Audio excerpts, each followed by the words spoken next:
Five, four, three, two, one. All We're right. live. We are live.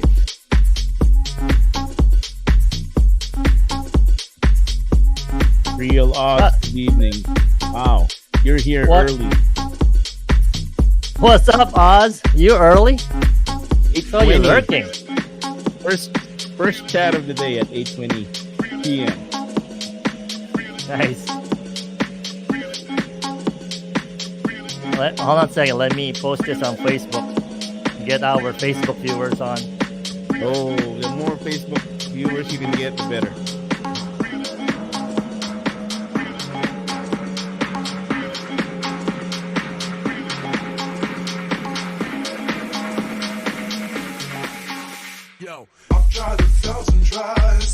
We got people following, I guess, from our guest community. This is great.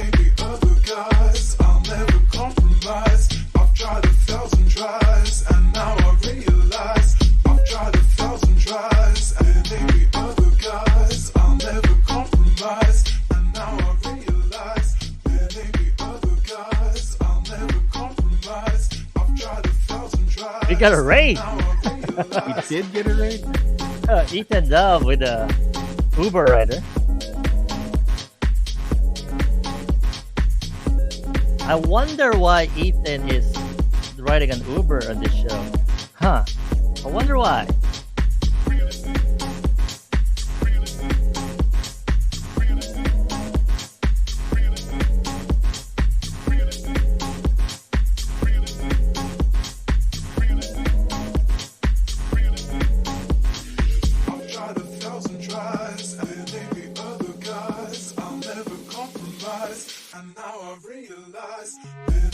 Let's take it a minute and we can start the show.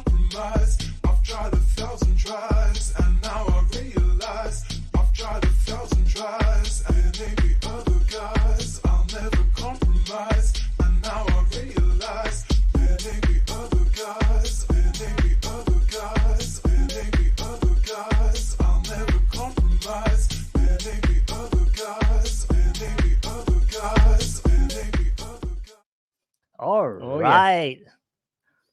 Happy Monday, everybody. You probably see there's still two of us. You know that Gus, like always, is consistent, being late. So he's probably gonna do a grand entrance later on. But happy Monday and welcome to the Guys Next Door April Fool's Day edition. This is no joke. We're still on 20th episode, right? DJ Pat? Okay, Yeah, 20th episode, unbelievable. This holiday is getting ridiculous. April Fools doesn't fool anyone anymore because of social media. Yeah, exactly. Open up your social media, it reminds you that it's April Fool's Day or there's a prank, and then you remember and you don't believe anything anymore. So. That's true. You said that, right? Because now I don't know what's an April Fool's prank already compared to what's real, right? Because there's always a prank somewhere on social media. Somebody dying, like who's that artist who actually died 20 times already? Just because of the fake news. But yeah, a lot of the famous Jackie Chan or Ray Liotta, I think, died 35 times already. Based on those social media posts. But what's not a joke is, yes, we are now on our 20th episode. I think it's a milestone for us to start this. And we'll keep on going. Like we mentioned on the last few episodes, we're going to go to season 1 to probably around 25 episodes. We still have a lot of guests, real good guests to bring you guys. But today is kind of special for me, DJ Pat. Our guests are a few of local Philly John or Philly boys. So it's going to be exciting to talk about a lot of Philly stuff, Philly sports, Philly pop culture, or whatever. And also, what do you do on Twitch? So we're gonna introduce them later. These guys are uh, these shows are great. So let's just go on to the show then. So welcome, the Guys Next Door, episode 20. So DJ Pat, like how I started the show, what's up with your weekend? Any interesting thing you have done this weekend? Yeah, being spring break for the children, it's more of a relaxing weekend. A lot of sports has been going on, especially the men's March Madness. But Nice. today is a big day for women's sports. It's probably the biggest day ever in the history of sports, wherein four teams are trying to battle it out.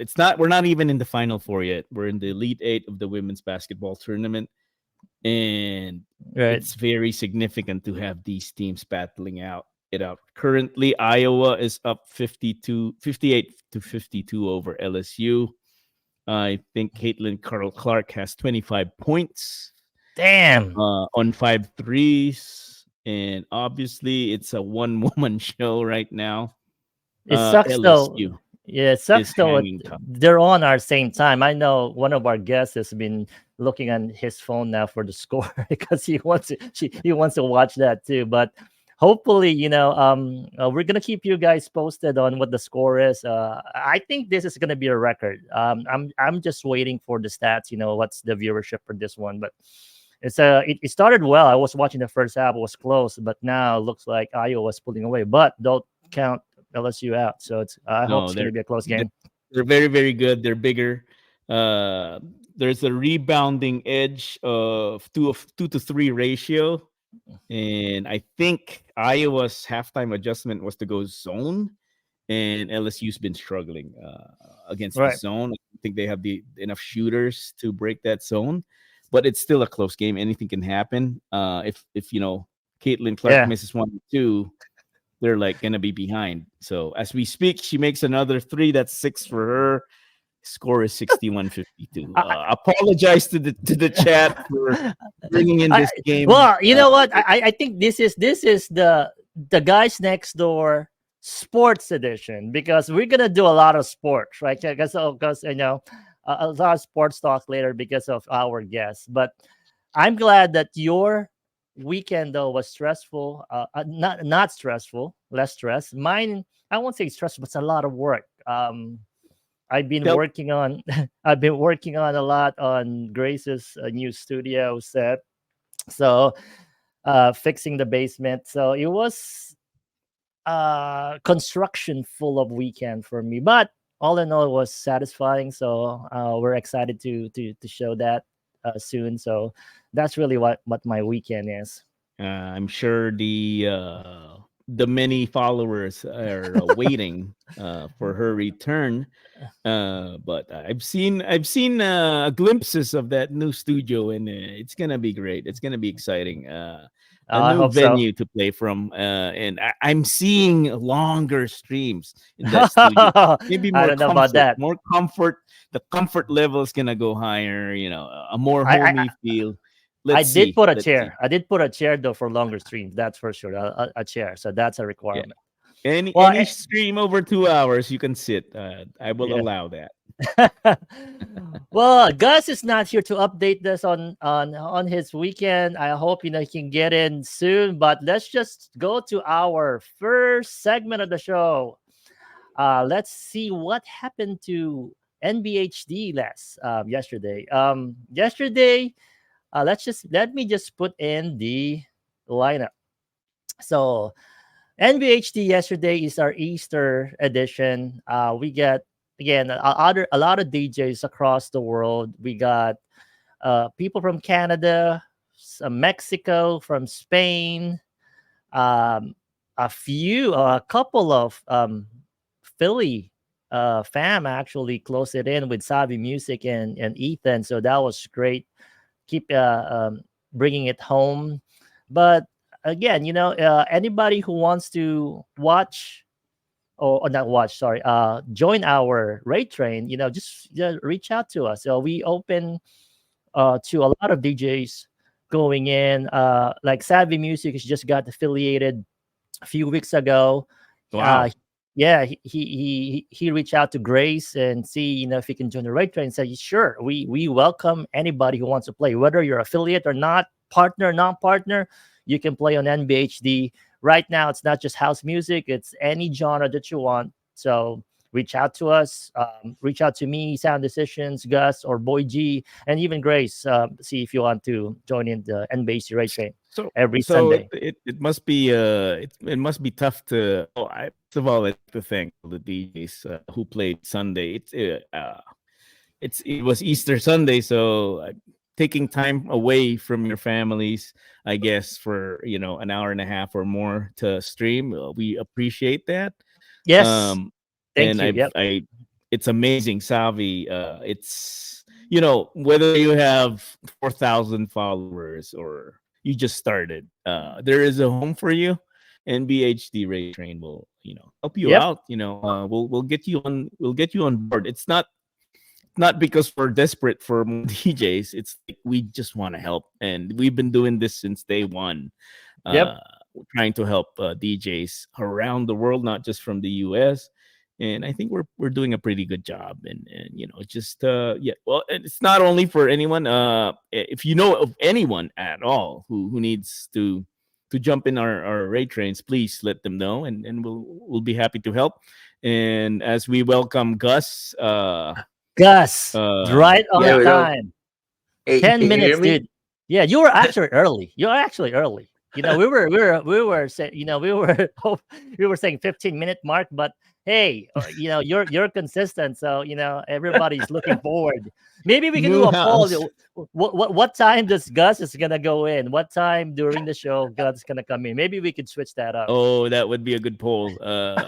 We'll wait for a resident poll getter, but today 10 minutes, not bad. Not Not Gus, bad, we were just talking about the Iowa LSU game. Who are you rooting for in me? this game?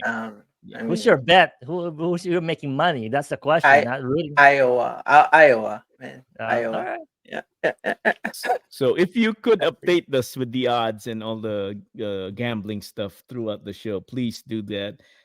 Because we don't want to bore the audience with just the score. Right now, Iowa is up by 9 points as we move along. Yeah.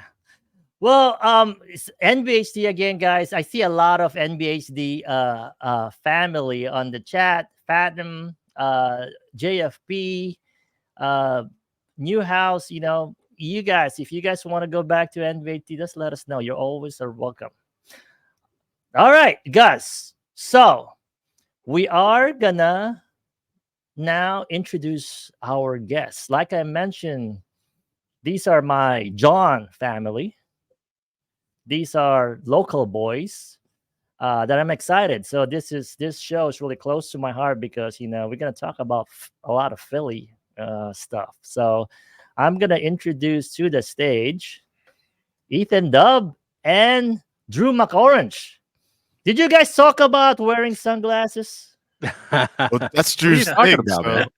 That's Drew's thing, and I want the match. So there you go. We should have wore our sunglasses, but that's cool. You guys look. Everybody has really eyewear cool. on. It counts. It's true. Everybody has We eyewear. all do. When was the last guest who wore sunglasses? Was it Nikki? It's Nikki and Someone E-Town. else. Yeah. So we were also wearing sunglasses. But guys, thank you so much for joining us. I know it was when I asked you to join TGND and you guys didn't hesitate. I really appreciate that. Thank you so much. And welcome to the show. How are you doing? I'm good. I don't know. Thank you so much for having us, man. This is great. Yeah. Thank you. I think Drew, you were like there's two guys who've been lobbying for you to be on. They're on the chat right now, so I have to get you. And Ethan, I know Grace wants you to be on, so she's modding somewhere there. So I'm gonna try to get her on the video, but I doubt that. But guys, so for people who don't know these two, right? I'm gonna start with Ethan first. Ethan, known for his DNB breakbeats and the likes of that genre. very cool on his always cool on his stream. You know him playing for a resident on the High Vibes Raid Train, but he plays almost every night now, playing his beats. And of course, DrewMacOrange, you know, the guy who took Orange is the New Black. Orange branding to the next level. I actually met him once on a concert. He's known for his deep house and shall I say deep Jawns. So welcome, sure. guys. So for people who doesn't know you, I'm going to start with Ethan first. Ethan, can you guys give a quick introduction of who Ethan Dubb is and what is he like on Twitch? All right, yeah. So yeah, I'm Ethan Dubb. I'm from South Jersey originally. I grew up in South Jersey. My family is from West Philly and Chester, PA. So we moved to PA right when I was born. I mean, moved to Jersey right when I was born, and then I moved to Philly like 10 years ago after living in Jersey most of my life. So been DJing since I was about 15, 16 years old. My older brother, when my older brother found out that I indulged in the green leaves, he was like, "Yo, come." He was like, "Let's come over and let me show you the way." And that's when he like was like, "Here, let's teach you how to DJ real quick." So he busted out some vinyl records, and he taught me how to DJ. From there, I was kind of the DJ for my friends in high school. Like everybody wanted to be a rapper back then, so like Nice. I was the one with like the hand me down turntable and the mixer, and I was the DJ for like our little like makeup rap group that we had back in the day. The New Jersey Soldiers was the name of the crew. The New Jersey Soldier. Yeah, we had like t-shirts and everything. It was pretty ridiculous. But that's kind of how I started DJing with them, and then I kind of I didn't have a proper setup to play gigs or anything. So I moved on from that to when I got to college. Finally, I got my own setup and started doing the college parties. I was in a fraternity in college. So yeah, I would do all the college parties. I started doing professional gigs like playing grand openings for banks, casinos, slot tournaments at casinos, things like that through a company. That turned into doing sports bars, and then I used to DJ in sports bars for a while. The Landmark in Westchester, the Landmark in Drexel's campus and on Market Street, and the Landmark in Glassboro were the three that I used to do. So I did that for a while, and then one day some friends came over and they were like, "Have you heard of dubstep?" And I like, my brother's a house DJ. My older brother's a house DJ. So he got me into basically just deep house, like Masters at Work, Kerry Chandler, like all old stuff like that. So house is like my first love. That was the first genre of music I really got into DJing. And then when I started doing college parties, it was all hip hop, R&B. You're playing like pop music. So I would sprinkle in the other stuff that I liked, but you were mostly just playing for the crowd. But yeah, when my friends came over, I guess this is like 2009 or so. They're like, "Yo, have you heard of dubstep? There's this Skrillex guy. Have you heard this song, Scary Monsters? Have you heard this song, Scary Monsters and Nice Sprites?" And they just were like, "Here, listen to this." And I was like, "What is this music?" Like, whoa, So I know house music. I didn't really know any of the other electronic genres that well. I remember back then, I thought drum and bass was just video game music, like the music you heard on Zelda. So I was like, I don't like drum and bass. I just like house and hip hop and R&B. So yeah, they were like, "Here, check this out." So I was like, "Wow, like this is crazy." So then I get on my computer and I just go, like this is like don't kill me, but the torrent days. So it just went on. So I went online. What's torrent? Yeah. So I went online. Those Napster, LimeWire days, whatever. I went online and I just like went crazy. I was like dubstep, big huge files of dubstep, just like whatever it was. I just was like whatever I could get my hands on. I just started downloading music like crazy. I found a lot of cool artists that way. Submotion Orchestra, which is like a deep dub, like they're like a band with like a vocalist and everything. Not really like an electronic sounding dubstep group. I found them through doing all this. So I just kind of dove in and, researched as much electronic music as I could, started playing it more. And that kind of just as time went on, that started turning to me playing parties in Philly. I became part of this group, the Turkaholics, which was this trap and bass party at Soundgarden Hall here in Philly. So I did that for a while. We opened for Diplo, the Party Squad, Just Blaze, Gladiator, pretty much every big name in trap music back and Moombahton at the time. If they came through Philly, we were the ones that were opening the show and playing direct support for them. GTA, Munchie, a bunch of others. Amazing. So we did that for a while, and the shows kind of started to slow down a little bit, and like you're kind of aging out of this young person's kind of game or whatever. So I kind of took a step back and started focusing on my professional life, and was like, okay, DJing's cool, but I want to be able to keep a roof over my head, bills paid, stuff like that. So let me focus on work, and I kind of stopped pushing mixes out there, stopped trying to do gigs and everything like that. And then some time went on. I moved in with my wife, my beautiful wife, and when we moved in together, I had a space to kind of do my own thing again with music. And I was seeing Patrick Richards post on Facebook, because we've been friends for a long time. I saw him posting about his Twitch channel on Facebook, Instagram, and everything. So I decided, if he's doing well on here, at least I have his support. So I was like, let me start my channel, and everything just kind of has gone from there. Nice. So that's your Twitch channel. I'm gonna get.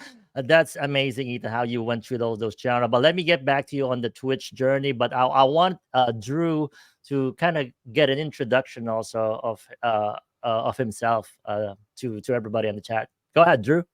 All right, thanks, Coops. Again, great to be here. Yeah, so my journey probably started way back in, oh God, I'm gonna date myself here, like the late '80s, early '90s.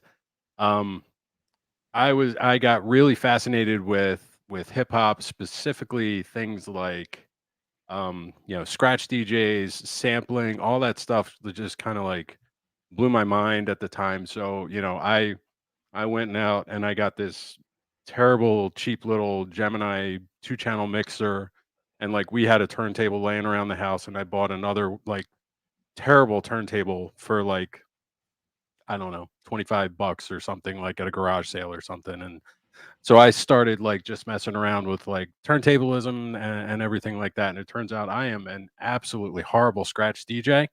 But from that came, like a love for this culture, this style, this music. Got really into house music, deep house, all that kind of stuff. Around that same time, electronic music, all those kinds of sounds really kind of fascinated with me. It's fascinated me. And I really got into, I was able to beat match, kinda, sort of, on this terrible equipment. So that's kind of how I started out. Few years go by, I like went through college and everything like that, had a little bit of money saved up, and I'm like, man, I really want to get back into that, because it kind of fell by the wayside. So I ended up basically cleaning out my savings account. I bought 2 Pioneer, and this is like when like digital stuff like really started to pick up, like CDJs came out and everything like that. So I picked up 2 Pioneer CDJ 500s and DJM 500 mixer, which I still have. They're actually on the other I'm gonna side of ask this. if you still have them. Yeah, they're in a crate. They're not getting used, obviously, but they're still here. So I started doing that. I would go down to 611 Records or wherever I could, and just pick up CDs. And I would just spend hours and hours and hours, just mixing, having a good time for myself. I did end up doing like a couple small parties, mostly just for friends. But then, like everything else, life kind of happens, and you go about doing things, and getting married and having kids and stuff like that, and it kind of fell by the wayside again. But then I picked up a years later, I got I think it was a SB2, a Pioneer SB2 controller, tiny little 2-channel mixer. I picked up Serato DJ Pro and just started again. I took all the CDs that I still have in this drawer right here, and digitized them all, got them into Serato, started messing around again, started downloading tracks and that kind of thing. Did that for a little while, and then the pandemic happened. And I'm, like everybody else, I'm just sitting here trying to figure out, all right, kind of got my thumb up my butt. What the hell am I going to do with this all this time? I'm just sitting here doing nothing. And then, so I was like scrolling on Reddit one day, and I see this bald headed dude with this gigantic beard, whistle face, and he's, and he's, just doing his thing. Everyone. I'm like, oh, that's pretty interesting. I didn't know, this was even a thing. Let me check this out for a little while. So watched him for a little bit, got really inspired, and then eventually, followed him on Twitch, saw that there were other DJs doing the same kind of thing, and was like, man, this is really cool. I think this is something I think I can get into. Right. So, and I didn't even jump in, at that time, my stuff was like potato quality, I had that tiny little mixer. The computer, which I still have, I still use it for recording, but that thing is almost 12 years old at this point. I was like, there's no way I'm going to be able to stream on this thing. So saved up some more money, got some better stuff. Did some recordings. Like I didn't even go live yet, so I did a few sets and recorded those and posted them up to SoundCloud. Got some pretty decent feedback on them, and I was like, you know what? All right, let me just pull the trigger. So March 1st of 2022 was my first stream, and I've been doing it ever since. Loving every minute of it. That's awesome. It's funny that you and Ethan have a different path, right? Ethan got back to DJing because he got married. He found his wife. You stopped DJing because you got married and got kids. But you've both found your way back to the Twitch community and been hitting it since then. So what do you think? I know you guys have done a few gigs, especially you, Ethan. What do you think is the difference between the communities that you are in on Twitch and the real world on IRL on your gigs? What makes you go back always play on Twitch? Obviously you guys have been playing a lot. You're consistent with your weekly shows. What keeps you coming back to Twitch? Ethan, you want to run with that first? Yeah, I can do that. I think it's just the connections you make and the opportunities to meet new people. I know there's so many times when I may not be feeling the best, and I still want to mix, and then I go live, and someone comes in and just says, "Hey, thank you, like you're helping me get through my work day, or I had a rough one. This music is really helping me, get through something." And it's like that's like it's not just about me. So I'm always thankful. Just anytime and as things grow, with our communities and everything, you're always meeting somebody new that comes in and goes, "Hey, this is really great. I really love what's going on here. I want to stick around." And I think that's the one thing that really makes me want to keep coming back, is that you just keep meeting new people. You keep getting exposed to people. It's a great vehicle to I know for me, like I kind of had DJing on the side, like, hey, I'm really good at this, but I don't know if I see a future with it. I really got to focus on some other stuff. And then getting back on Twitch and getting myself back out there again. I mean, it's really kind of breathe new life into everything I'm doing with music. And now I'm just kind of full go with it. And I'm not even doing a 9-to-5 job anymore. I'm just driving Lyft and doing Twitch and trying to make, this music thing work for myself right now. That's awesome. I mean, you will see a lot of, and that's true for everybody, right? And I'm gonna get Drew to answer that also, but we're gonna go to I'm gonna go back to what Ethan just said. Drew, go ahead. What keeps you coming back from to Twitch? Yeah, for sure. It's the community aspect.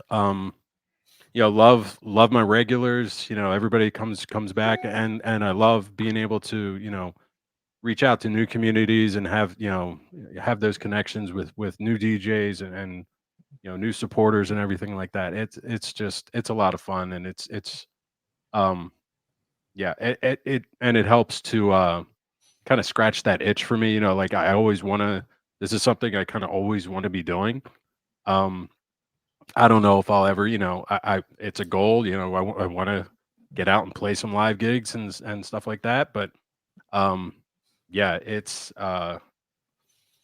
scratches that itch for me. Like, this is something that's really, really a part of me.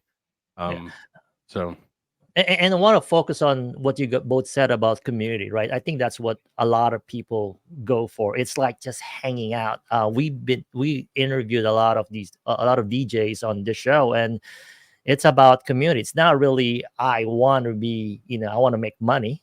I want to be a partner and get that. It's just I don't think you're gonna make money. I'll be honest, unless you're a partner with like I don't know how many followers, but it's like really, to Ethan's point, is that feeling good, doing the thing that you love, and also hang out with people. I think that's very important. And I know, Ethan, on your show you like to chat about a lot of sports, right? Because it's just finding somebody to talk to, right?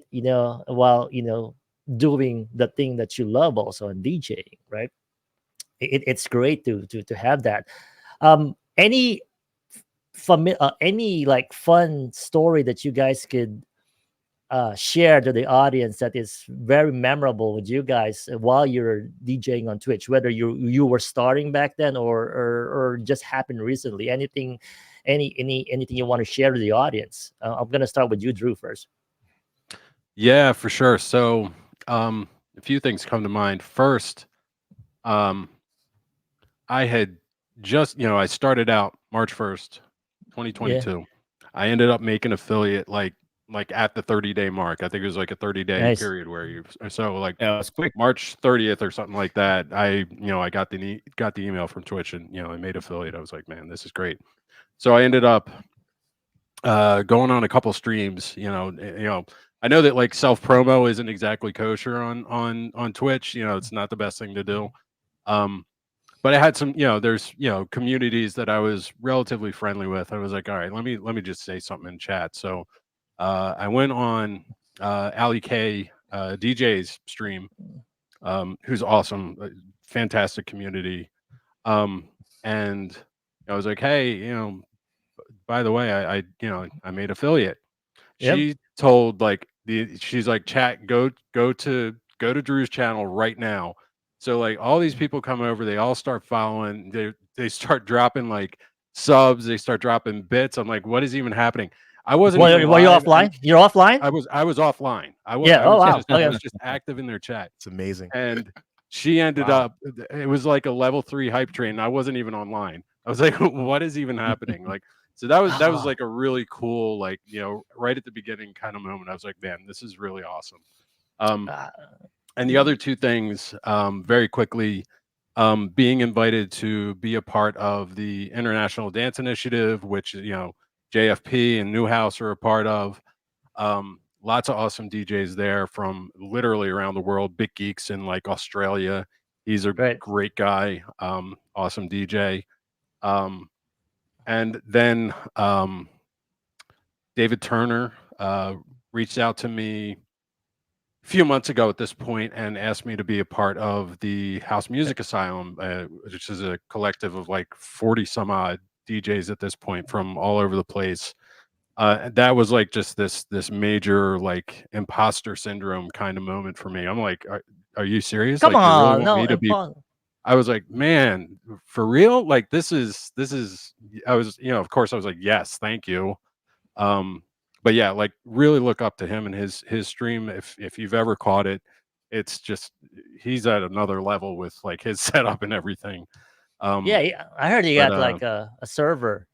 Yeah, he's got, dude. I have no idea what he has going on his stream, but it's crazy. The CPU computing power on that stream. Oh yeah, he got it beefed up. He probably has like a server farm on like Amazon or something. Probably. I don't know, but yeah, those are some definite standout. Nothing really wild happens on my stream. I wish I could say that, but it's it is what it is. But yeah, those are some standout moments for me. But those are moments that you appreciate, right? Just just pumps you up. It's great to people to hear that. That's that offline. People going and hypering offline. I only saw that once. I think it's on TK Tony. I think he was offline and he did it, but that's awesome. To get bits while you're offline. Yeah, I was like, this is not real life. Yeah, and Ethan, on your end, right? So you're in a different community, right? The High Vibes, and that's also an awesome group. I'm very familiar with it because of Grace. Any other memorable stream that you can remember? You want to tell the audience that that they haven't heard of? Anything that stands out? Yeah. Well, one firstly, just shout out to Drew. That's a really awesome story about, the power of the community. Like, you make affiliate and everyone just runs to support. I feel like I've seen that happen with so many different streamers where it's like, hey, they made affiliate, everybody go do this, go do that. And it's just awesome that, this community is so strong like that. I have two that I remember. One's like from when I first became affiliate, and then one that's a little bit after, like everything was kind of established. When I first started out, I was set up on top of my dresser drawers. I had my cheap rock. I had like a cheap Rocket Fish webcam. It was set up on top of like a speaker stand facing to like off a side view. Wasn't anything fancy. And I just made affiliate. I'd spent a lot of time hanging out in other channels, kind of getting to know different people. And Martina Eduardo was one channel I spent a lot of time in. So I was doing my affiliate celebration stream. And I'm live and I'm rocking and I'm feeling like, I'm having a good time and everything. And a friend of mine my friend Greg, he comes in and he goes, hey, there's no sound on right now. And I'm like, wait, what are you talking about? And I'm like vibing. I'm popping around and like dancing and talking to the bots that are coming in telling me to buy followers and all this stuff. How long? How long was that? I was live. I was live for a good like 30, 45 minutes. Something like no, that's long, yeah. So my boy Greg comes in and he goes, hey, no sound, bro. No sound. Can you do the thing? Do the thing. So I turned the sound on finally. I'm like, oh wow, my bad. Like, so can you hear me now? And then the sound's on. So now the sound is on. Everything's on. I'm live officially, right? Martin raids me. Martin raids me with like 100-something people, right? So like a couple minutes earlier, it's no sound. Who's this guy? He stinks. Like, like why did you raid here? He's like in a basement on top of a dresser drawer. Like, what are you doing? It goes from that to like, oh wait, sound's on, and then everybody comes in. So now I'm thinking that I did a good job of on the back end setting up my commands and my stream elements. I had Streamlabs. Never mind. Streamlabs is working. All the shout outs are going to work. So people start coming in. I start kicking shout outs and the commands are just spitting out gibberish. Like the HTML code and stuff, like it's all wrong. So then I'm like, okay, I'm trying to DJ still. Okay, mod swords. So then everybody I had known from other chats that I knew were a mod or knew that I knew what they were doing. So I'm like, Martin, you're a mod. Julie May, you're a mod. Moonfire Water, Georgia, you're a mod. You're a mod. You're a mod. Like everyone's name that I saw in the chat that I knew, everybody's a mod. Knew what they were doing. I just was like clicking on the names like mod sword, mod sword. My commands are broken. You guys know what you're doing. Here. Do it. So that was like the one like early, like I'll never forget that because it was just like that was kind of the beginning of whether how serious am I taking this, how far do I think this can go. And then that day was kind of like, wow, like Martin just brought this crazy community over here. People are vibing to the music I'm playing. And then I'm like Oprah, like Fathom's like I'm Oprah. I'm like everybody gets a mod sword. And then you fast forward a couple of years later, I'm the channel set up, I got my green screen set up. I've built all these friendships and relationships like through the time. And the thing for me is like anytime somebody's visiting Philly, if they're down, come over. Let's do a back-to-back stream. Let's go out, get some drinks. Let's do whatever. Let's just meet up so we can turn those URL friendships into IRL friendships. So Martin visited the US with his friend AJ a couple years ago. And I was just like, yeah, you're everyone's coming over. We're doing a big back-to-back set. So it was Martina Eduardo, Patrick Richards, Desfinato Music, Matt Beats DJ, and myself. And we all did this huge 5-man back-to-back set here together. And that's like, and I've done a bunch of other back-to-back streams with people that have been in town, but that was like the biggest one. And that was like one of the most fun times I've had, just like turning those relationships into real friendships and then actually getting everybody together was, I'll never forget that.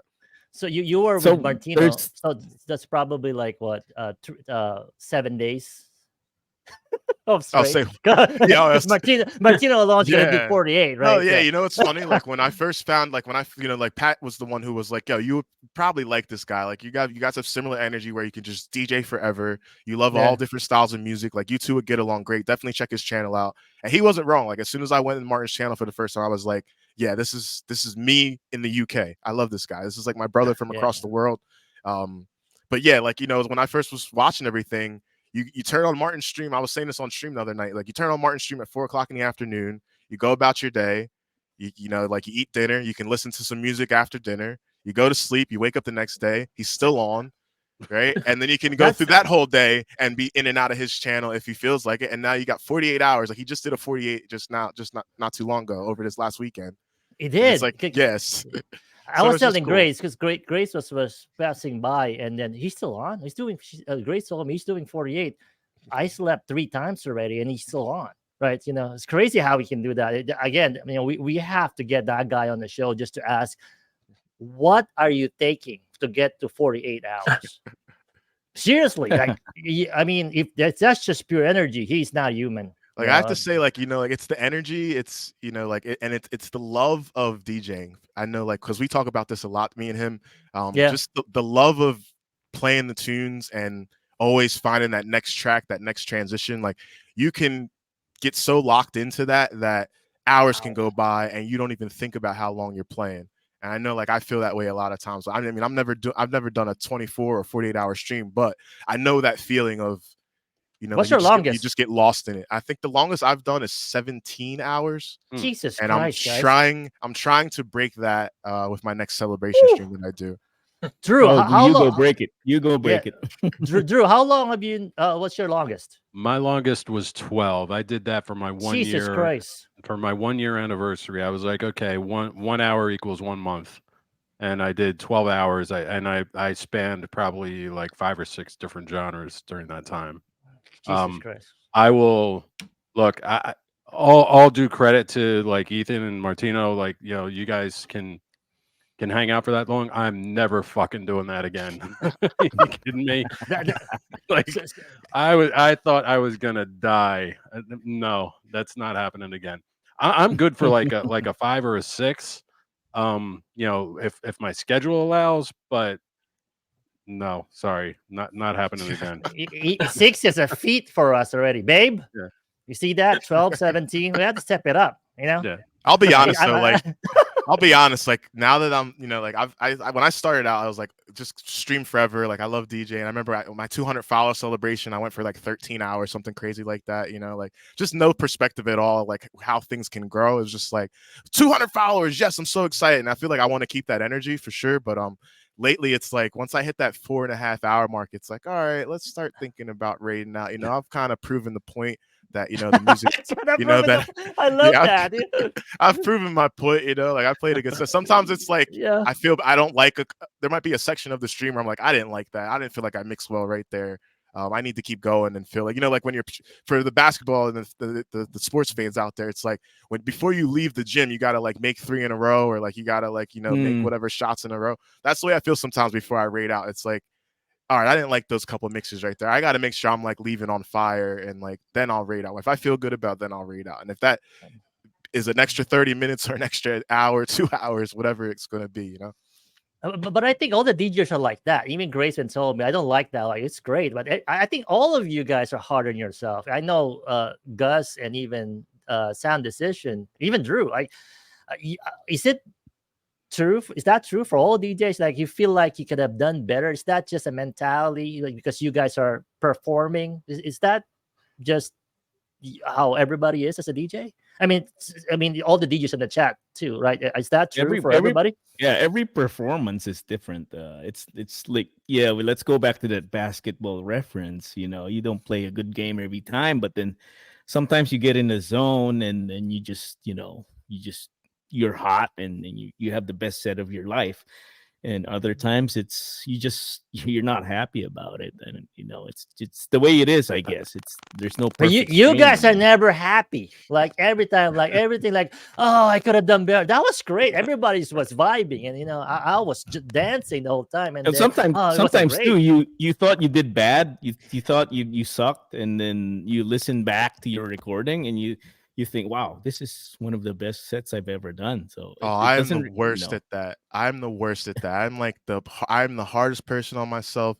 Like if someone's like, yo, you're killing it, I'm thinking about like an hour ago where I messed the mix up, Sure. And it's like if I'm not engaged in the chat and I'm in my head, then I'm just like, all right, I messed up again. And then anytime I have any type of clicker or any type of like iffy mix, I'm like immediately I'm thinking about the next one and trying to make sure like I course correct.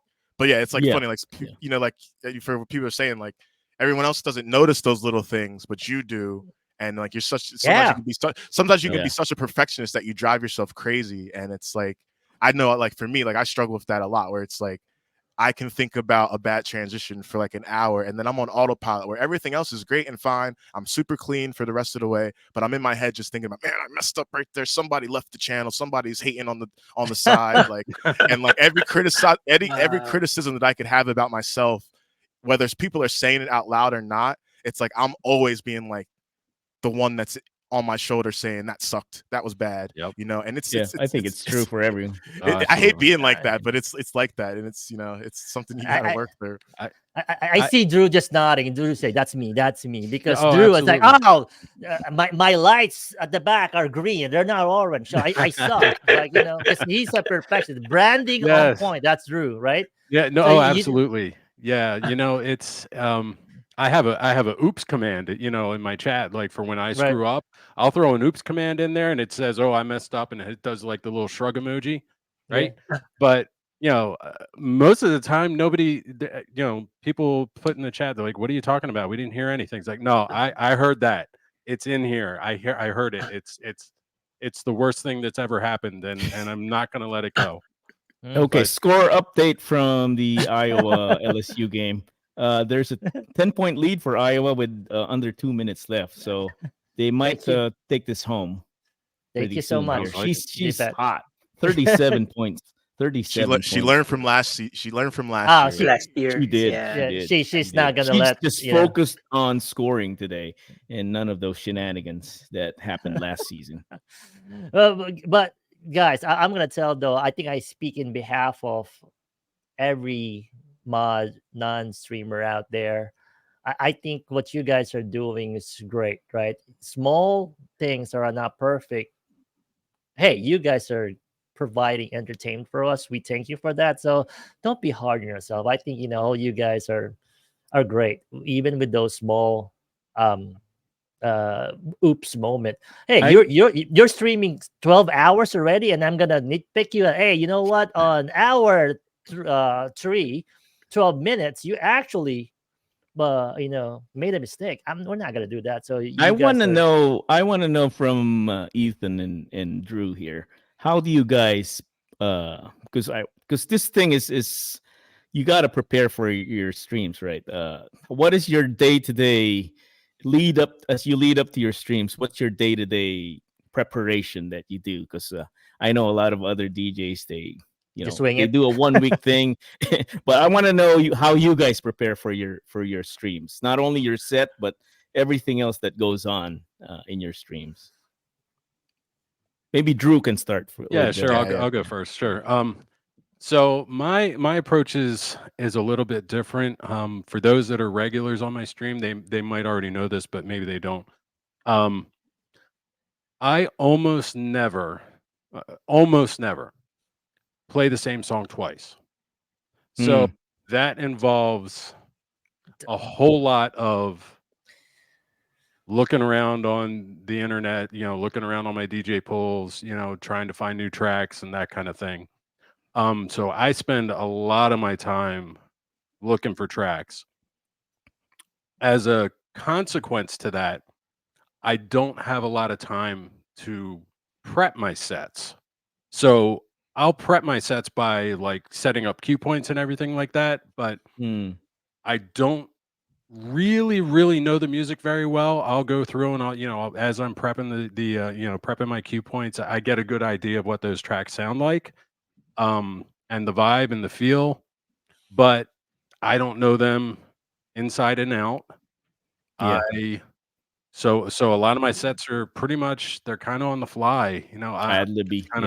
I'm just kind of winging it. I'm not, like a lot of people have a technique where like, these 10 songs sound really good together, or what, these 10 or 15 songs, that group of songs sounds really good together. I'll flow through that kind of mini set, and then I'll move on to another one. I don't do any of that. So it's a whole lot of looking for music, prepping it quickly, and getting it into the stream. I like that. It's a lot of prep for me. For me. I've made things very hard for myself. I could be like, I'm just going to stop. I'm going to maybe, once a month I'll look for stuff like that. But I don't know. I've gotten into this mode, and I've stuck with it, and it kind of works for me. Yeah. How about Ethan? What's your day-to-day lead up to your sets? Yeah, so similar approach as far as music wise. Same thing, you know, I spend a lot of time between streams downloading music. I got some record pools that I'm in. It's constantly on Bandcamp, SoundCloud, like wherever wherever the music is where you got to go. I know people come into channels all the time and go, "Hey, where you get your music from?" It's anywhere and everywhere that you have to do. So, but yeah, I go through the same way, set my cue points on everything, kind of get a feel for the tracks, and then I'm not listening to them out loud like until I'm mixing them, and then when I'm live, I really don't plan anything. It's just sort my library by either tempo or cue or key, excuse me, and just flow like that, and just keep finding stuff that flows. I know when I'm playing like house or drum and bass or like any type of electronic genre where there's not a ton of lyrics and stuff, I'm usually just sorting it by key and rolling that way. And then outside of the music side of it, I always try to spend some time to fine tune either commands or try to switch the visuals up, get creative with the redeems or whatever like that. But yeah, it's just kind of like little behind the scenes stuff, and then constantly making sure there's a steady flow of music to keep everything fresh. That's awesome. I feel like we all do that too. Gus, you want to chime in because you also have to prepare your costume, not only your track. So how do you go about your day-to-day prep for your sets? Yeah, for me it's kind of like same as Drew, right? So I just I tried not to play the same track on each of my sets, right? But I think I prepare more for the costume than the music, because we don't do that. Makeup and everything. Oh my god, that's great. Yeah. But you know what? Yeah, you play good tracks too, which fit the costume. Not to the T, but it's still it's still a show. But that's great hearing from all of you guys, right? I know Grace is the same, but that just shows. I mean, when you listen to your sets and they're continuous, they're synergy, right? You can't, I guess, you can't just wing it. It's all a performance. You have to really prep for it, and that takes time. And kudos to all of you guys, because that's a lot of work outside of just streaming. You're also preparing, so that's a job itself. One thing I learned though from years of doing this, and from getting tips from DJs from BBC Radio 1 and all that, I try to pick 3 to 4 tracks which I will play on the next stream and on the next stream and on the next stream until people know about it. So that kind of helps get that track out there. If it's your favorite, one of your favorites, or not necessarily a very commercial track that plays on the radio, but it's something you like, I would play that 2, 3, 4 times before putting that to rest. Well, I guess it's safe to say that you guys don't do requests. Well, that's a sensitive topic. Do you guys ever do requests on your show? Yeah, or any IRL? Because that's put it on the poll. Put it on the poll, Boy G, on Ethan, NBHD on Twitch. Do you take requests as a DJ? Yeah. Ethan, do you do that? Do you do that on Twitch or IRL or whatever? When I used to play IRL, like I'm thinking back to like when I used to do the Landmark gigs, like like you have all the pop music that's popular. You know what people want to hear when they come into the bar. It's just your job. And I remember pop or pot? Pop music. Pop music. I'm just kidding. I'm pop music is on High Vibes every Saturday. High Vibes Rage Train, 420, the best 420 friendly rate train on Twitch every Saturday. High Vibes Rage Train. But no, like you have all the top 40, you have all the hits, you know what people want. And when Gangnam Style was popular, I was DJing in this Landmark, and like your sports bar night is people are ending happy hour. You play like kind of Dave Matthews Band, some soft rock, whatever. Wow. Like stuff like that to kind of keep the happy hour crowd happy, and like background music. Then once the happy hour crowd starts leaving, the younger crowd starts to come in. You hype the music up. And I remember people came in, they were like, "You got to play Gangnam Style," and I was like, "All right, like it's only getting played once tonight. Just know that." And then so this girl requested it. I was like, "All right, I'm about to throw it in because I just want to get it over with." And she went outside to smoke a cigarette. I didn't know this. So I played it. Yeah. I played it, and then here she comes again. I missed it. Can you play it again? It's like, no. It's like, here's $20. Play it again. It's like, Nope. no. Oh, No. okay. That's it. That number's got to keep going up. I do not want to hear that song again tonight. but yeah, but now on Switch, it's like, I don't really take requests. I really don't like when people come in the chat and try to tell you what to play. Yes. But I have random song redemptions that are a lot of fun. And I have a big hip hop collection. So when you do random hip hop song on my channel, I just say, hey, pick a year from 1986 all the way up to present day. Pick a year when you redeem that. And then I go in DJ's choice and pick something that works from that year and blend it into what we're doing, and then go right back to whatever we were playing. And we have a lot of fun with those in the channel. There's like a lot of, especially with Serato stems, like we can make a lot of magic happen with that, turning like any song into a drum and bass track, creative, a club track. Wow, so wow. I have a lot of fun doing that, and I know the community does too. Yeah, that's great. Doing that, because that's, to your point, that's fun. You can mix and match. How about you, Drew? Do you take requests? I take requests. It costs you 50,000 channel points, and it's for one song and one song only. It's for there you go. Music Sounds Better. Music Sounds Better with You by Stardust. It is my all-time favorite song, and I will play it for you for 50,000 channel points. But at least it's controlled, right? Yes. It's absolutely controlled. I will play that song for you as long as you have 50,000 points. There was a question one time on the one of the chatters saying, do you take requests even if they pay like $50 or $100? So, I didn't know that people, you get tip for that, but it's really hard for a DJ to do that, right? It's one of those things that is it like one of those mortal sin that you can't really do that, because they are creative in their own way. Then let them do their magic, right? In my IRL sets, usually we go. I'm with Gus and DJ Joel. So if I'm playing, I'm on the decks. Gus will be on this side, and Joel will be on this side, and they'll take the requests. And then I just ignore. I just ignored it. I'll let them handle it. They'll be the bouncer. The request bouncer. It's really hard because now they're being creative. Now they have their phone up, right? Because I remember, with signs and everything. Like, what the fuck are you doing, right? Because is big. I remembered. So Gus, Sound Decision, and Grace did this. Yearly prom. There's like three high school or two high school is like 1,000 students, right? And I was there taping it for Twitch or doing Twitch live, and then the guys keep coming at me like, can you play this? Dude, I don't know what to say. You remember the song, Gus? I don't know. They've been asking for the song, and kids are actually begging you, right? They're on their knees to do it. I know when Grace was up and these 5 kids were on their knees.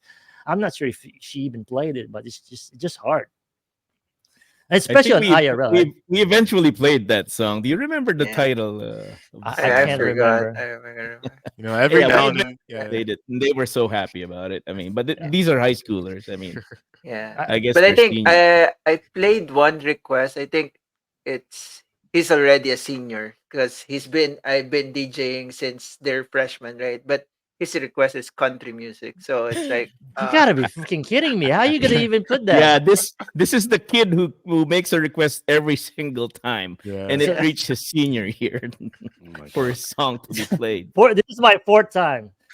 Oh my god! That's the part about requests. It's like I always love when someone comes in and they request something that fits right into what you're doing. Like they understand what they're listening to, and they go, "Yo." Different. Would you play this? Like sometimes some people, like when I do my hip hop streams, somebody will come in and be like, yo, you just made me think about this song. Oh yeah. And if it fits into what I'm playing, it's like even if they don't think I noticed what they said in chat, I go grab the song real quick and play it. And like those are times when it's like, like that's fine. You just threw something out there that I actually want to hear right now. And you made me remember a song that I maybe haven't heard in a while. I love that. That's hard though. Imagine Drew playing some deep house and then somebody requests Gangnam Style.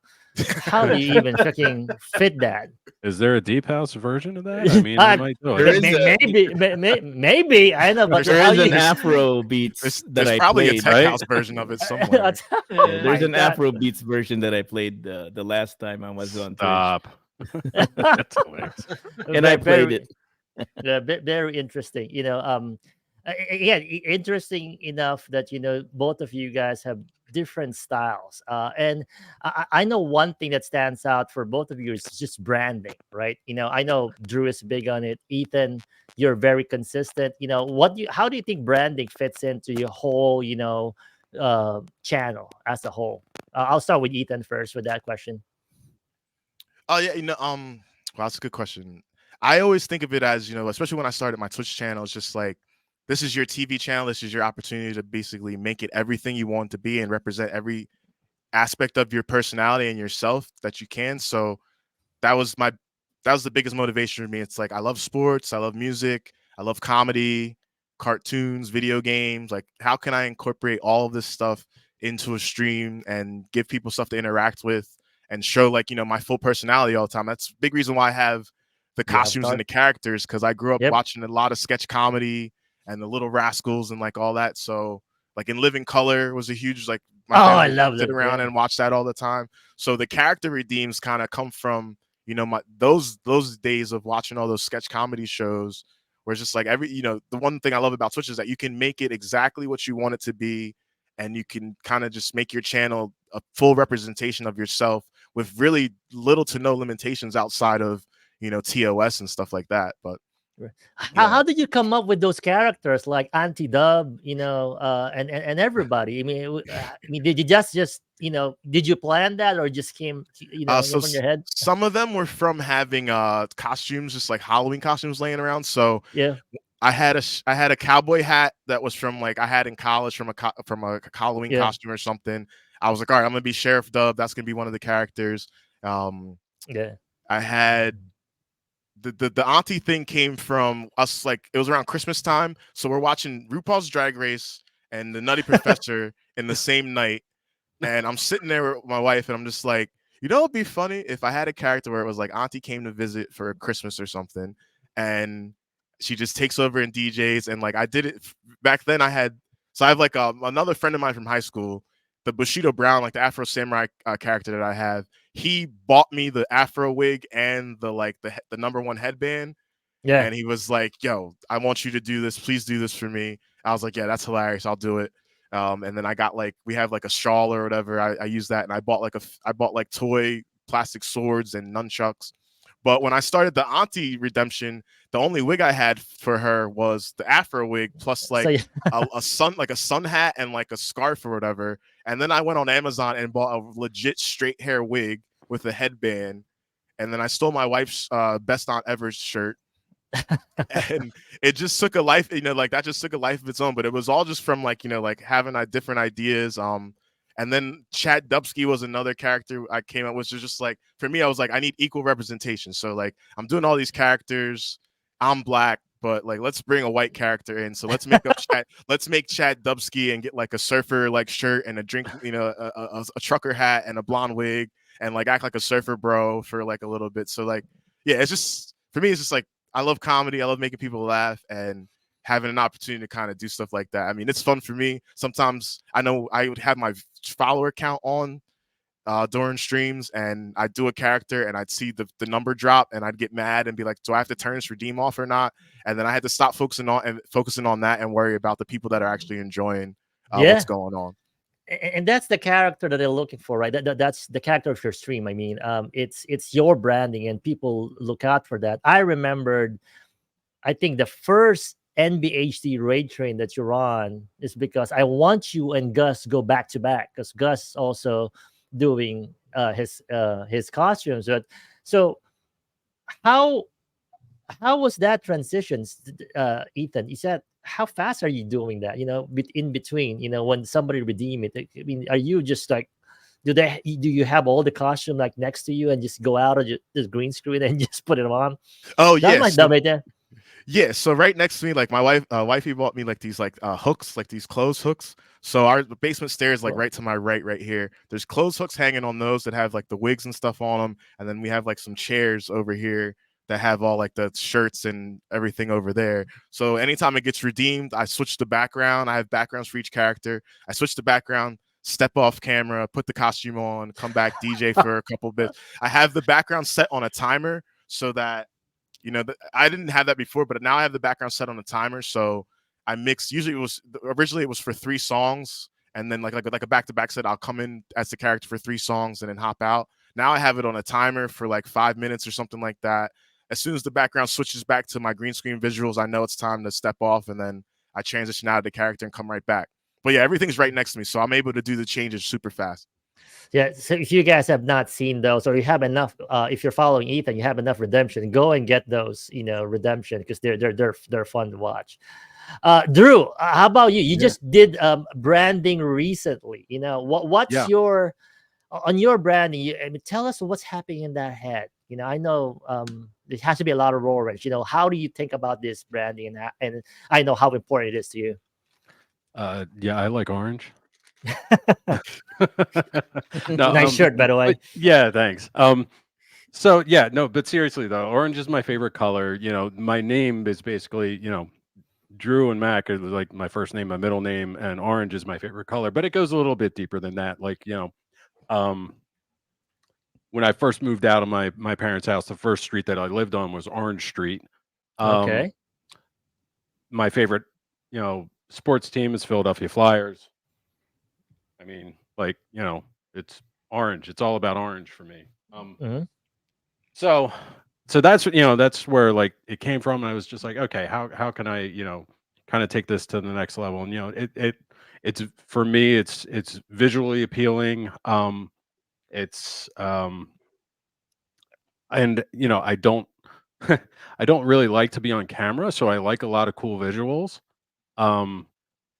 So that was a good way for me to kind of one, get off camera, and two, be able to kind of express some cool things in an orange way, if that even makes any kind of sense. But yeah, it's really all about the color for me. Yeah, and there's a lot of new branding I saw that you promoted in HMA and also on Instagram. It's great. I mean, I know we're going through it right now. Rebranding, especially in the middle, it's tough because you have to change everything, right? Redemptions, screens, and whatnot, right? Yeah, and speaking specifically to that rebrand, that was a lot of work. At first I was like, oh, I'll just change this thing and this thing, but I just ended going down this rabbit hole. I was like, okay, I need to completely like rethink everything and redo stuff and make it fresh and new. Because it had been 2 years, and nothing had really changed. I added like a visualization here or there or whatever. It's like, no, I really need to like kind of change it up and make it a little more dramatic. Drew, your XLR cable, is it orange? Oh yeah, it is. Yeah. It is orange. Is it? Yeah, yeah. Most of my cabling is orange. The knobs are orange. The knobs are orange on my went deck. all in. Yeah. Oh yeah. Oh yeah. Absolutely. Wow. I like your deck saver though. Yeah, it's multi-purpose. You can use it as a his stand. elbows. Oh, that's why his elbows were. You can see that? I can't. It's covered up right now. Yeah, I only noticed now. Yeah. So Drew said he's a fan of the Flyers, right? So both are from Philly, right? The orange and the black. The orange and the black. I want to get to this topic. Yes. Yeah. So what's I have to ask you guys. We're gonna switch a little bit here from Twitch to Philadelphia, because we want to talk about Philadelphia for people who are not familiar with a lot of Philly stuff. I want to get this with these two guys, right? So Philly fans, what's up with these rowdy what's the right word I'm looking for? Rude Philadelphia sports fan. For me, I'm gonna answer that. We're just passionate. We love our teams, right? Are you guys both like that, like as Philly fans? Ethan, you want to go? Yes, I'm insane. I'm completely like if you're like, oh, like Philly fans are like this. Yes, I am. That is me. I'm not apologizing for it. When I see the Cowboys star out in public, I turn red and I want to fight. I want to curse at the people. I want to flip them off. Like when I drive past somebody, I'll honk at them and point at my hat and go Birds. This Cowboys suck. Yeah. I mean, I'm not that bad, but like, I can get like that for sure. And I'm obsessed. Like, I could talk about it forever with anybody. How about you, Drew? You the same way? I know I am, but not as much probably Ethan, but I am. I flip a few people out too because they're Dallas fans. I know I did. My wife is referencing. My wife is referencing a time we were at Buffalo Wild Wings and I got into it with a Cowboys fan. How about you, Drew? Oh man, look, I love my Philly sports teams. That's for sure. I don't generally get into confrontations with people out at Buffalo Wild Wings, but I'm definitely passionate about it. Love it when they win, hate it when they lose, and that's Philly. That's Philly in a nutshell. We love our sports teams. We love them. We love it when they win. We hate it when they lose. We probably look for someone to blame maybe a little too much when we lose. We do. We will find somebody to blame. That's just how we are, that really is kind of the way the city is, it is. You'll hear it, you hear it over and over again on like sportscasts and everything like that. It's kind of a blue collar mentality town, we are looking out for ourselves and making sure that we're taking care of our families and that kind of thing. And we want that to kind of be like represented, in our sports teams, I think. Not we only appreciate, we truly appreciate like hard work on the field, or on the ice or on the court or whatever. And if you're not working hard and we see that, we're gonna fucking call you out on it for sure. Yeah. But spoken like a true Philly. It's also right. It's also a lot of the passion probably comes from suffering. You had to go through the curse of Billy Penn, 21 years of no championships. You also had years where you have three of your major teams in the championship, MLS, MLB, NFL, and you lost all three. Wait. Sound decisions. Are you from Philadelphia? Are you from Philadelphia? I'm not from Philadelphia. You're kind of digging that knife in there a little bit. I know, right? Yeah, I'm digging that knife, but I wanna, be intrinsic and see why you guys are that. If I had a battery, I'd throw it right now. Right? Do you see them flipping you out now? Yeah, it's a gentle reminder of why the fans are so passionate about their sports and wanting to win. That just got my back up a little. I was like, yo, hold on now. You kind of like, why you keep talking about the losing? Like we know. Yeah. We want a few. Yeah, that leads to the winning, right? 21 years of losing, and then you win one. Oh yeah. Look at our Lions. We've been not they're Detroit 60 years, and then suddenly they're back, But it's the suffering that brings out the passion from the fans. We suffered last year too. Anyway, but I think it's also the family, right? You guys, Drew pointed it out. Like if you look at the different cities, right? DC is always the political, right? New York is financial, right? Boston is about culture. Philly's family, right? That's always tell people. If you even at work, we say our culture is family because that's how Philadelphia is, right? And that actually resonates to even the sports, right? What I'm not I'm surprised though is there are people I know that are from that city, but they are a fan of another sports team. I don't get that. You guys get that? Because I know one of my buddies.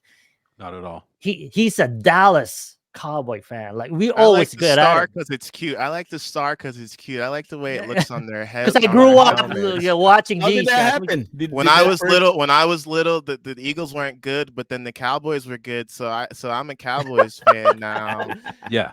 I can't stand that, and I'm not trying to go crazy, but I cannot stand that. When you're from here, rep the teams that are from. If you're from another place, that's great. But if you're from here and you're just going against the grain to go against the grain, like come on.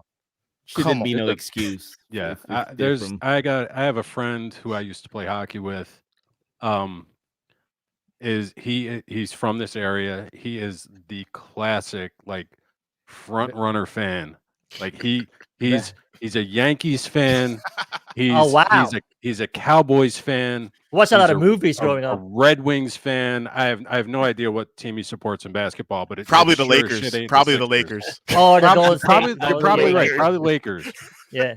You know, Boy I'm G. just like, dude, come on, man.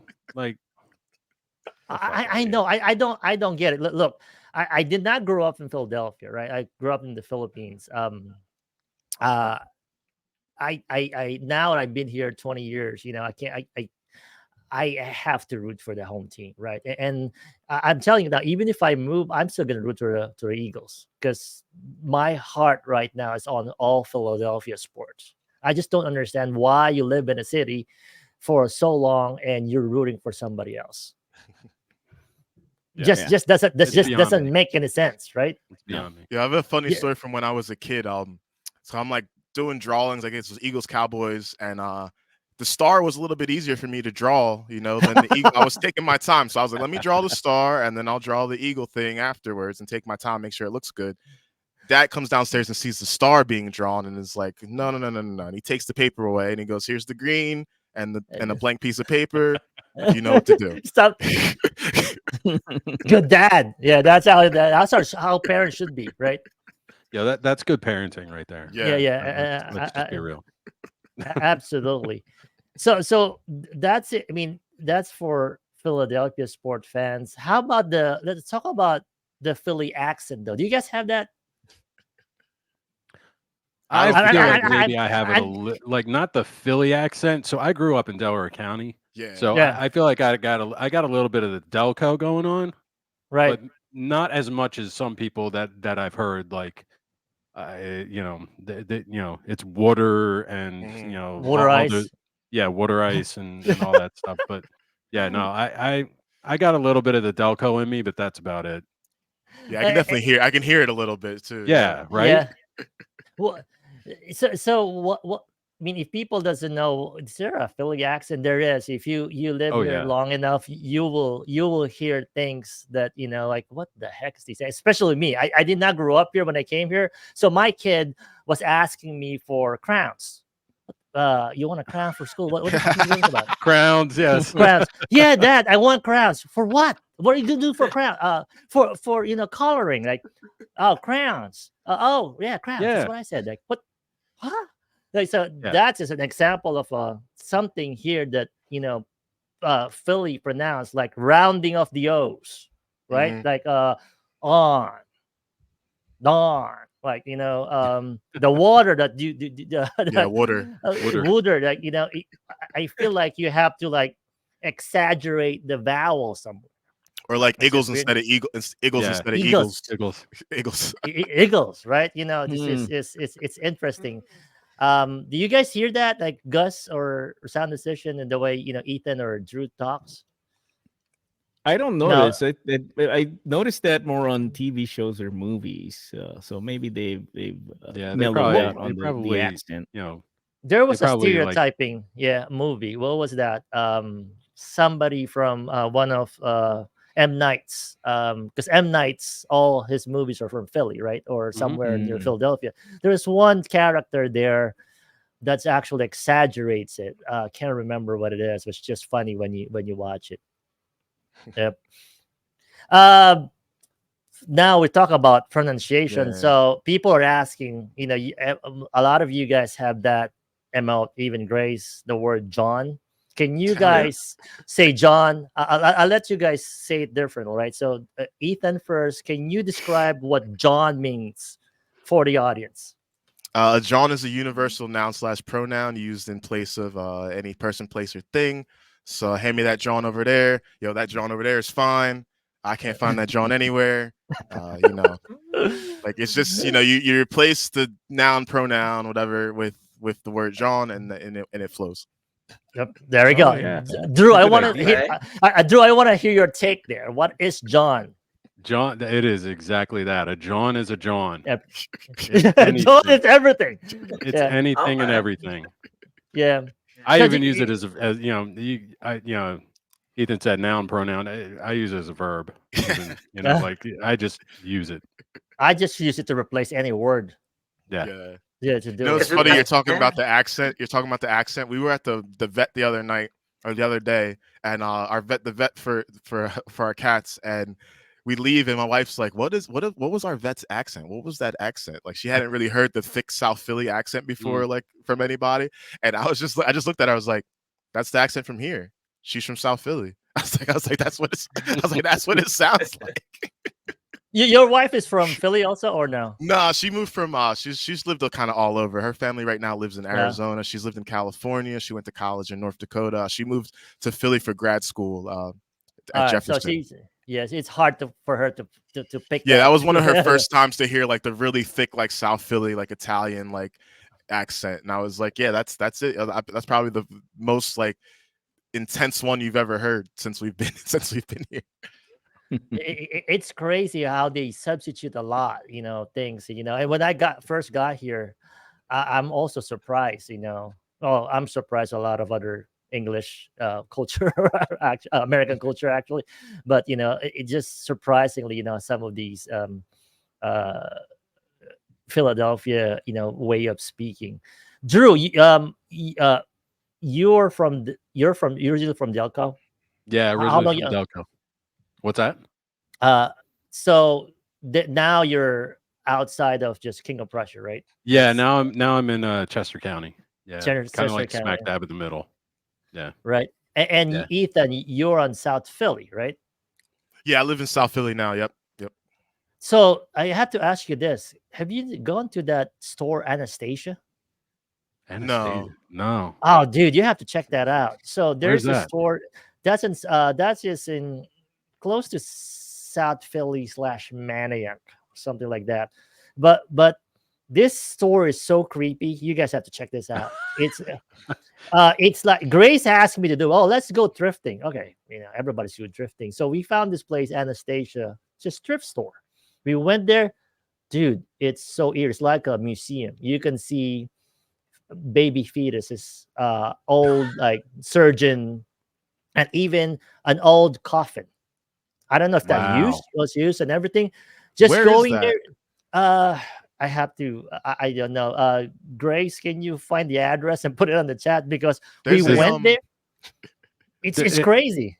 It sounds a little crazy. Like, is the coffin used? Because that's what problematic. I asked. So is this used? Is this even used? And there is this skeleton of a knight in a glass jar.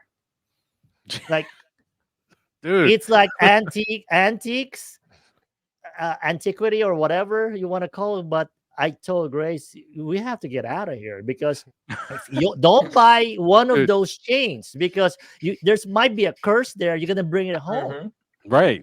You might have brought some shit home anyway, man. Like, it's weird. Probably. I'm looking for fucking furnitures, and I see this, this old scalpel of a surgeon with a picture of a dead body, like black and white, and a fetus in a jar. Like, what? Where the hell am I? Like, is this like a store? But you have to check it out. You and I'm not going to check it out, and you and Grace need to like save your house immediately. Perhaps some holy water, an exorcist. I don't know. It's just great. It's Ethan. It's close to you. Yeah, it's on Bainbridge. Oh, good. Street. There's the address. Okay. It's on Bainbridge Street. I was thinking of this place Bainbridge. in the Italian market. There's this oddities kind of like thrift shop that's in the Italian market that I used to live around the corner from. You made me think of that, where it's like similar, where there's just a bunch of random like just weird stuff inside of it. Dude, it sounds a little like the Mutter Museum. Yeah, someone just mentioned that. It does. Chat. If you're in your phones, please look it up. It's really pretty cool. Even in pictures, you'll see a lot of what Mr. Coops has described. Really, go on that.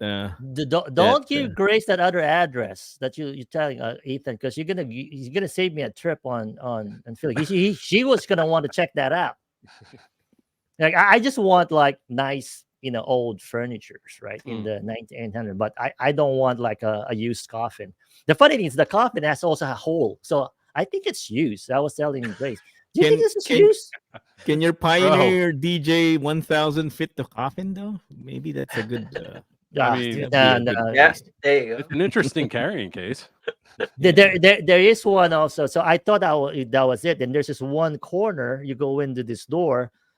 Where that thing with electricity that Tesla made. That Tesla, the inventor, right? Like that Yeah. jar with electricity, Yeah, like Tesla popping. coils and stuff like that. Yeah. Yeah. Is this how they power this fucking store? Because it's there. It's actually like moving. Like, what the heck is going on here? It's just crazy. Yeah. It's for you guys who actually wants. And I saw the reviews. People are saying it's a must check if you're actually visiting Philly because of just how odd it is. Okay. Yeah. Say don't go to Liberty Bell. It's got a long line. Anyway, go to Anastasia. Okay. Okay. Right. So we're almost at the half an hour to go. I want to move on because there's a lot to talk about. But I think one topic that we can talk about sports again is Joel Embiid's journey back into playing. What do you guys think? I hope he's able to come back, but I don't want you guys. I don't want you guys to force him back and get him hurt before. He's here right now with me. He's here right now with me. Oh, look at that. Well, he's supposed to play tomorrow, right? Tuesday was his scheduled return, right? Yeah. So, Ethan, what do you think? We should play him or not? Yeah, I mean, he's ramping up to play. I think he should come back if he's ready. They need him to play, and they need to win the rest of the games of the regular season so that we don't have to play an extra game in this play-in tournament. I'm really not happy with the way they've looked in certain games where they should have won as of late. I get he's out and all, but, you got to get right when the big man's on the way back. We got to get this playoff run going. I'm not trying to lose in the second round again, even though it's looking like it might happen, but we got to get on. We got to get on this run. We got to get on this run. So a final push is needed to avoid the playing game, which could be disastrous if you ever get to that. It's interesting, right? Before he got injured, he was averaging 35 points, 11 rebounds, 5.7. He's putting up numbers that are crazy, and he got fucking injured in January. I mean, and I was so happy back then, and then we got all these good trades, and now he's done. It's been hard to watch this last couple months. It's been hard. It's been difficult. Yeah. Now that he's coming back, I haven't put this jersey on, but he's coming back. But I haven't put the jersey on in a while. But I'm excited. Get him back. Let's get things rolling in the right direction. He fixes a lot of things when he gets back out there. For Drew, how are the Flyers doing this season? You know what? The Flyers are doing a heck of a lot better than I think anybody thought that they were going to. Yeah, we'd love to see that. Up until recently, they were third in the playoff in the conference. So they were in a good spot. They've dropped out of that. They've lost 4 in a row, I think. I don't know how they were doing tonight, but Tortorella, I think when you buy into his system, he makes good things happen. But good. He's a tough pill to swallow. He's pretty abrasive. So I think that kind of thing, it probably runs, it kind of runs its course, I think, on players. So you either got to keep your players fresh or, on the other hand, you got to worry about, okay, maybe, Tortorella's, run out his welcome. But that said, they're playing way above where I think that anybody expected them to play. They just got this guy in from Russia, this goaltender. This dude, so apparently, I don't even know the whole backstory on him, but they drafted him a few years ago.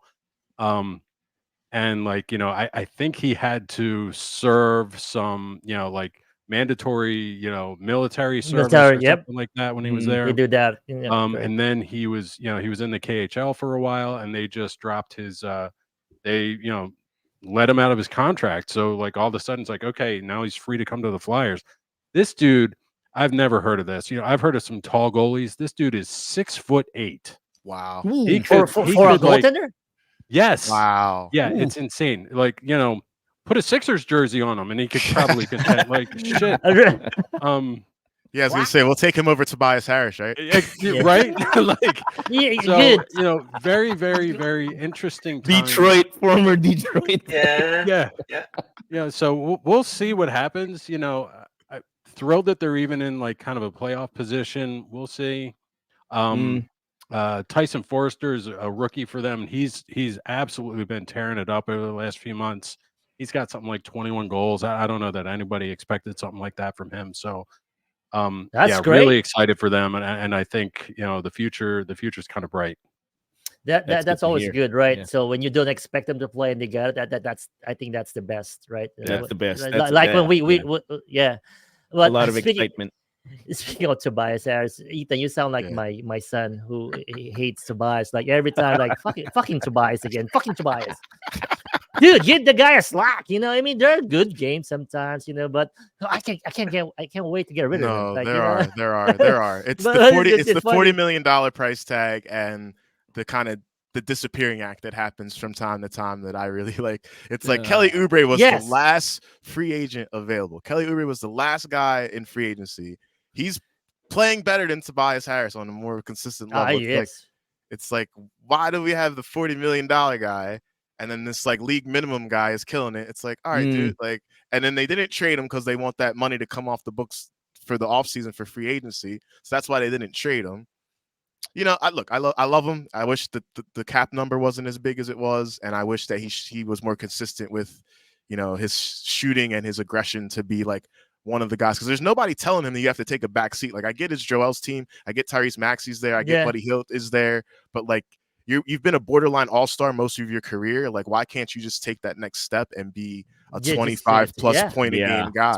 Especially when your guy's injured, you have to take especially that's the worst. That was the worst part for me. It's like Joel goes down, and it's like there's your opportunity to step up. There's your opportunity to say, "Give me the ball," and it's just doesn't happen enough. He always gonna play. Well, speaking of Oubre, have you seen what he did? With Nick Nurse, they both got fined with that. I don't know if you watched that game. That game was crazy. That was a horrible call, but that's the NBA course correcting itself, I guess you could say, because you got a home at home, so they beat the Clippers at home. They embarrassed James Harden. Everybody's talking bad about James Harden after that game that they beat them in LA. Then you come to Philly, it's a close game. Of course, the refs are like, it's on ESPN, guys, and the Sixers don't have Joel Embiid. Let's just throw a couple extra foul calls in here and there and make sure the Clippers win this one. Careful, you gotta get fined. Like in the NBA, you have to win. Everyone gets fined. You have to win by 50 to you have to win by 50, just win by 5. They say because the refs are gonna have their little fun with it. So much power and the gambling too, so it makes it sketchy really, with all the gambling going on. Yeah. Well, that's good for the Flyers, and then hoping for the best for the Eagles. How about our Eagles? What can you guys say about Hassan Reddick's trade? I mean, I got mixed reviews, but I want to get people's opinion. I got my own, but I want to start with you, Drew, first. What can you say about Hassan Reddick's trade to the Jets? That sucks. I mean, I like the guy. He's a great player. I think if memory serves, I don't think he had as good a year this year as he did the year before. Nope. Yeah. Yep. So, I mean, I guess from a business perspective, I understand it. But at the end of the day, you got to do what's best for the team. And Howie Roseman, I think, he gets his fair share of criticism. But I guess he's doing the right thing. I don't know. I'm not a GM in the NFL, so what the fuck do I know? But at the end of the day, I guess it just kind of hurts because I thought he was a good player. Yeah, we're from Philly. We have to blame somebody. Sure. Ethan, I know you were passionate about it on yesterday's stream. What can you say about that trade? Yeah, so he's a hometown guy. He's from Camden. We had DeAndre Swift too, who was also from the area. Yeah, it's like Sounds from Camden. He went to Temple. He's finally an Eagle. He has that 16 sack season, and then the next year they switched defensive coordinators, and the defensive line as a whole just was not as good, and a bunch of turmoil, what have you. After that 16 sack season, because he was already on, he's on the same deal. He wants to get paid off of that season for the performance, and then you follow that with kind of a subpar year. From the Eagles' perspective, I get the fact of, hey, we can draft at this position. There's always good defensive line talent coming out. We can trade at this position and get somebody like the Bryce Huff that they brought in. My whole issue with it is that it's a hometown guy that's one of the best at his position. He's asking for a little bit more money. Howie's one of the best in the league at working the cap. front load the deal with an extra couple million to get his number to where he wants it to be for the first year, and then spread it out over the next couple and keep him on the team. But I can also understand having Jalen Hurts' contract continuing to go up as time goes on, where you need to make sure that you draft well and that you don't tie up money into aging players, especially at positions where you can draft and bring in free agents that are going to get the job done. So I'm glad they at least brought Josh Sweat back, but it always hurts to see a guy that's from here not be on the team. Like, I'm going to hope and root for a star player on our team that's from the city. It just makes it so much better. That guy out there has like lived this his whole life and is super hyped to go out on that field and wear that uniform for us. And to your point, Ethan, as far as I know, they got a lot of cap space this year. At least now they do. So like you said, load them up front and maybe taper it down over the next couple of years. But again, not in that position. I don't know the X's and O's of managing a professional football team. But my fear is that it turns out like the Titans. So that we trade for AJ Brown. The Titans think, oh yeah, we can trade AJ Brown. We don't want to pay him. We'll draft another receiver that will be just as good. And the guy they drafted was not as good. So it's like, are the Eagles going to trade Hassan and then try to draft another pass rusher and that guy not be as good? Yeah, so we'll see. I feel the same way. I think it's a gamble for them, right? They basically traded Jets and the Eagles traded, but with Fletcher Cox retiring, and I think they're banking on Nolan Smith to be the Nolan Smith, Jordan Davis, and Jalen Carter to take big steps. And to your point, even with Sweat, right? So I hope the gamble pays well, but I doubt it. I don't know. I mean, we don't know what's going to happen, but I was disappointed with that too. So yeah, with Fletcher retiring, you kind of expected it. He's been around for a long time. Yeah. Again, it was like one of those situations. You didn't hear his name a lot during the games and that kind of thing. It was like, okay, he's just not as present. Obviously still a physical force and everything, but at least from my perception, he was not making the impact that he has been in years past. So, and injuries started piling up a little bit for him too. Yeah. Oh well, we'll see. The Eagles, it's up and down. We all know that. It's always going to be a ride. That's for sure. So we will see. But again, Philadelphia fans, you live and die with them. Speaking of live and die, the Phillies actually won. Did they win today? They won yesterday, right? They did win yesterday. I'm not sure about today. Yesterday. Yeah, I'm not sure. They won yesterday. How about today? I mean, I don't know what the score is. They lost. They won today. 3-2. So 2-2 now. They started 2 losses, but again, baseball is like 1,300 games, so it's gonna be a long season, right? I don't know how they last though. How many games is the baseball now? 162, right? 162. Yeah. Oh, holy crap! So that's a long season ahead of you guys. So. Yeah. So I mean, too early. I don't usually watch baseball until like playoffs, like the NBA. Yeah, those are the two sports I'm kind of like not like I want to say a front runner, but like I don't really keep tabs on the regular season or hockey and baseball. So like, I love playoff hockey. Like when the Flyers are in the playoffs, it is like hockey. It is the most fun. Playoff hockey is and the here specifically, playoff hockey, like home games for the Flyers are so loud, so intense. Yeah, so I mean, and then when the Phillies, I mean, like Red October is just like it takes over the whole city. Yep. Yeah. And to be perfectly honest, like for baseball and for hockey, the regular season is almost meaningless. You got to get into the playoffs, and then anything fucking goes. Like you see teams like I think it was like Florida a few years ago, like they eked into the playoffs, ended up, I forget if they won it all or whatever, got to the the cup finals or whatever. But Panthers last year they made it to the final and lost. So like unexpectedly, anything can happen in the playoffs, and to Ethan's point, fucking playoff hockey, especially here, is just fucking nuts. It's nuts. Yeah, it is. Well, for me, I'm disappointed because I'm a big basketball fan. I grew up playing basketball. That's in the Philippines. When we grew up, basketball is the thing. We don't have NFL. I mean, we watch NFL, but it's really basketball. So when we got here, I at least I experienced one NBA Finals, and watch Iverson there. But oh, that was a great time. Yeah, that was a great time. The step over. Yep. Yeah.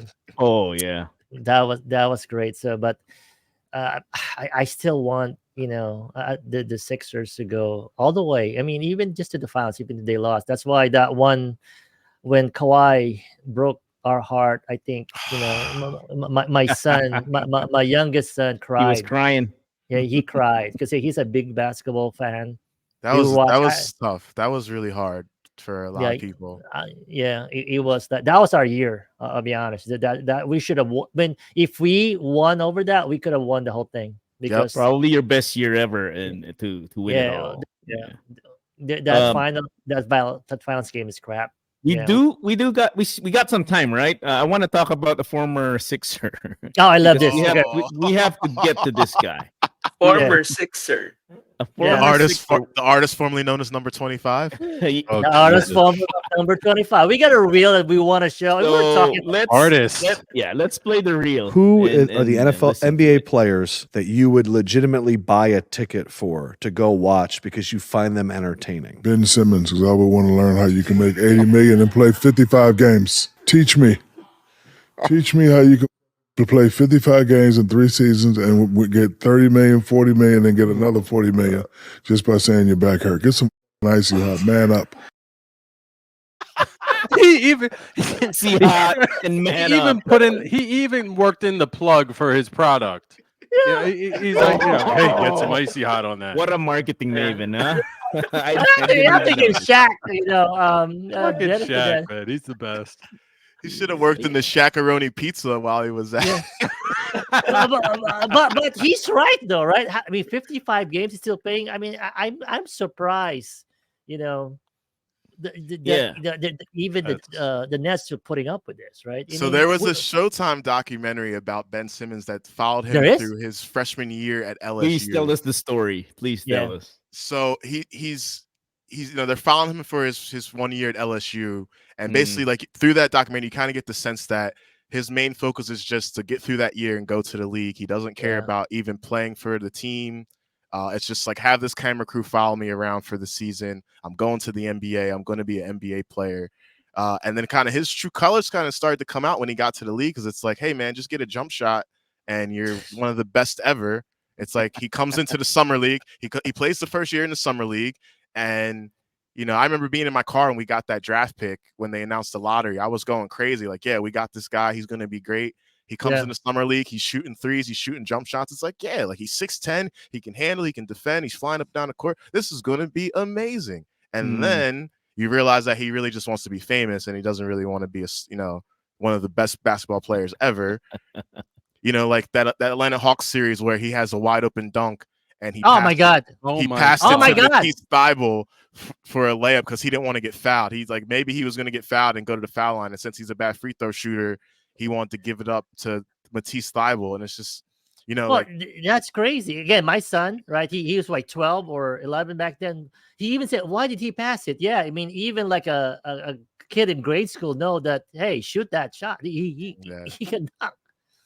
Yeah, Gus, we're not paying Gus, but I don't want you to stay on the bench.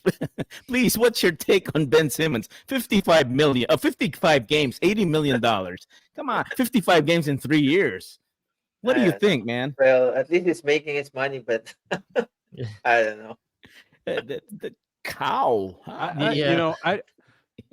This may be controversial, maybe not. I don't blame anybody for getting paid. But I do blame you for not putting forth the effort to earn that money. Like, come on, dude! 55 games, you're getting paid over $1 million a game in that span. Yeah. To do what? Like he's sitting on the bench. Yeah. I fully admit I am not. I don't follow the Sixers that closely. I'm not that close into it. I don't really know much about it, but like. We went as a family to, I think it was the Sixers versus like the Chinese team or something. It was like an exhibition game, right? and Simmons was in the game, and like he shot a 3 and he made it, and the place went bonkers. Yep.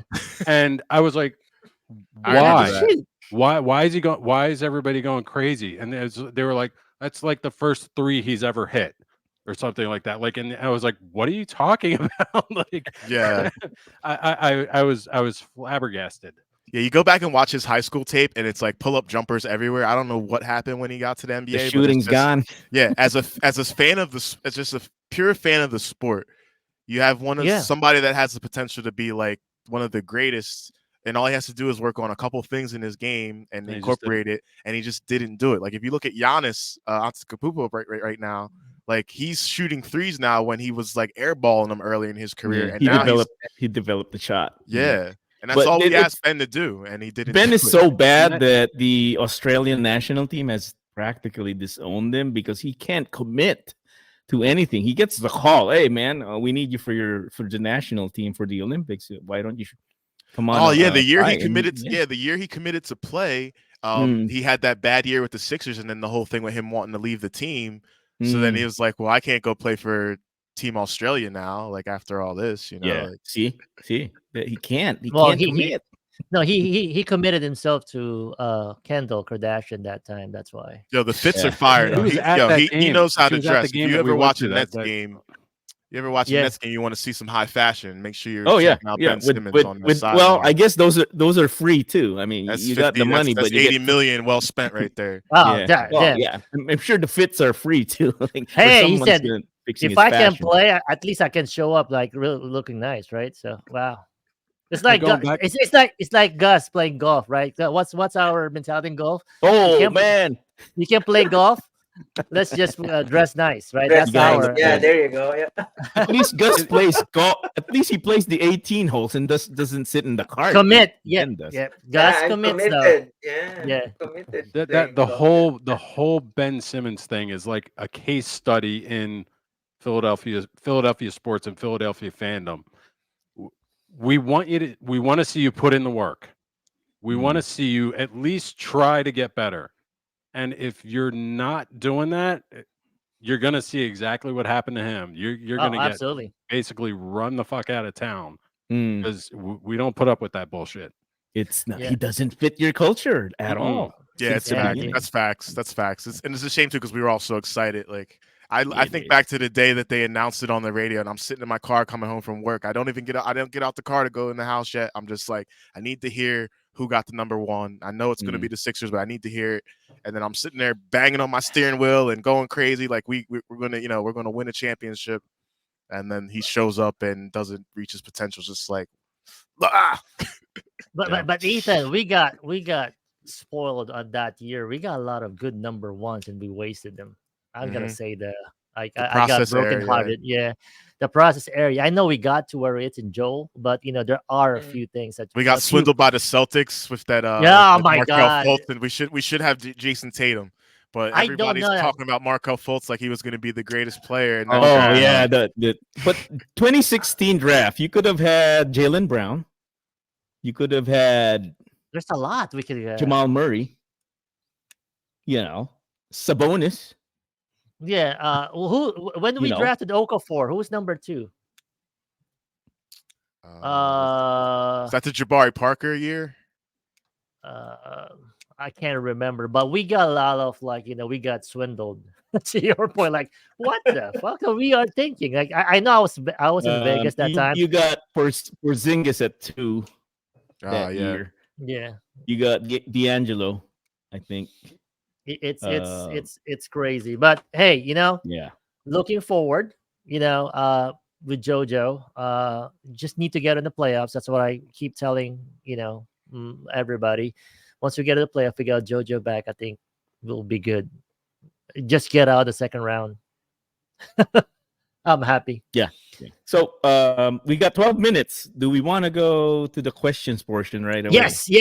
So this is our last segment. I want you guys to take a part of our last segment called No Dumb Questions. I know we could talk sports more, like 3 hours more, but we have to end it at 10:30, but we want to go to this fun segment where we ask the audience to ask questions, and we want everybody to answer it. So I'm just gonna play the reel of no dumb questions. Here we go.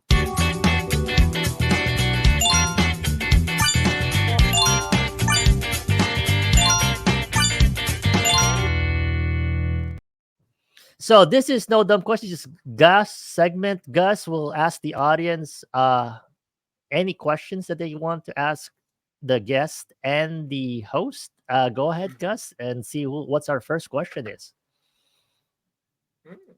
I think we got one from our resident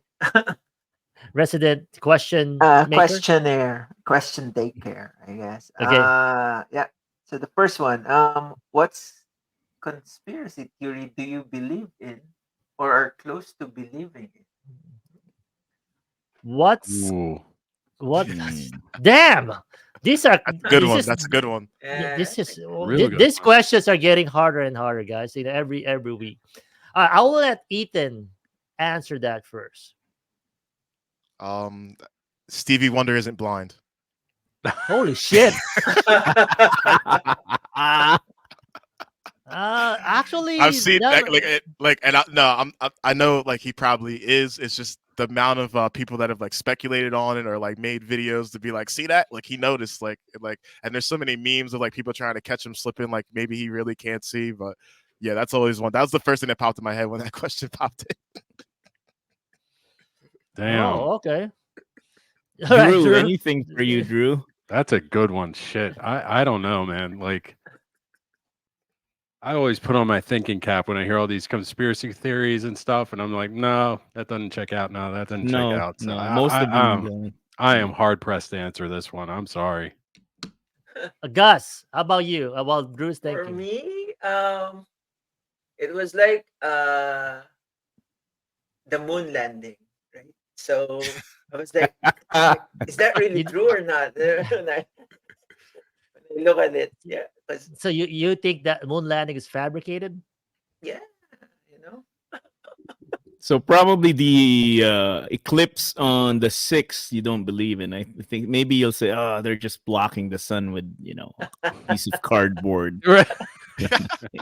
See it. It's a really big frisbee up in space. A big frisbee up in space, But I want to analyze not Meg's answer here.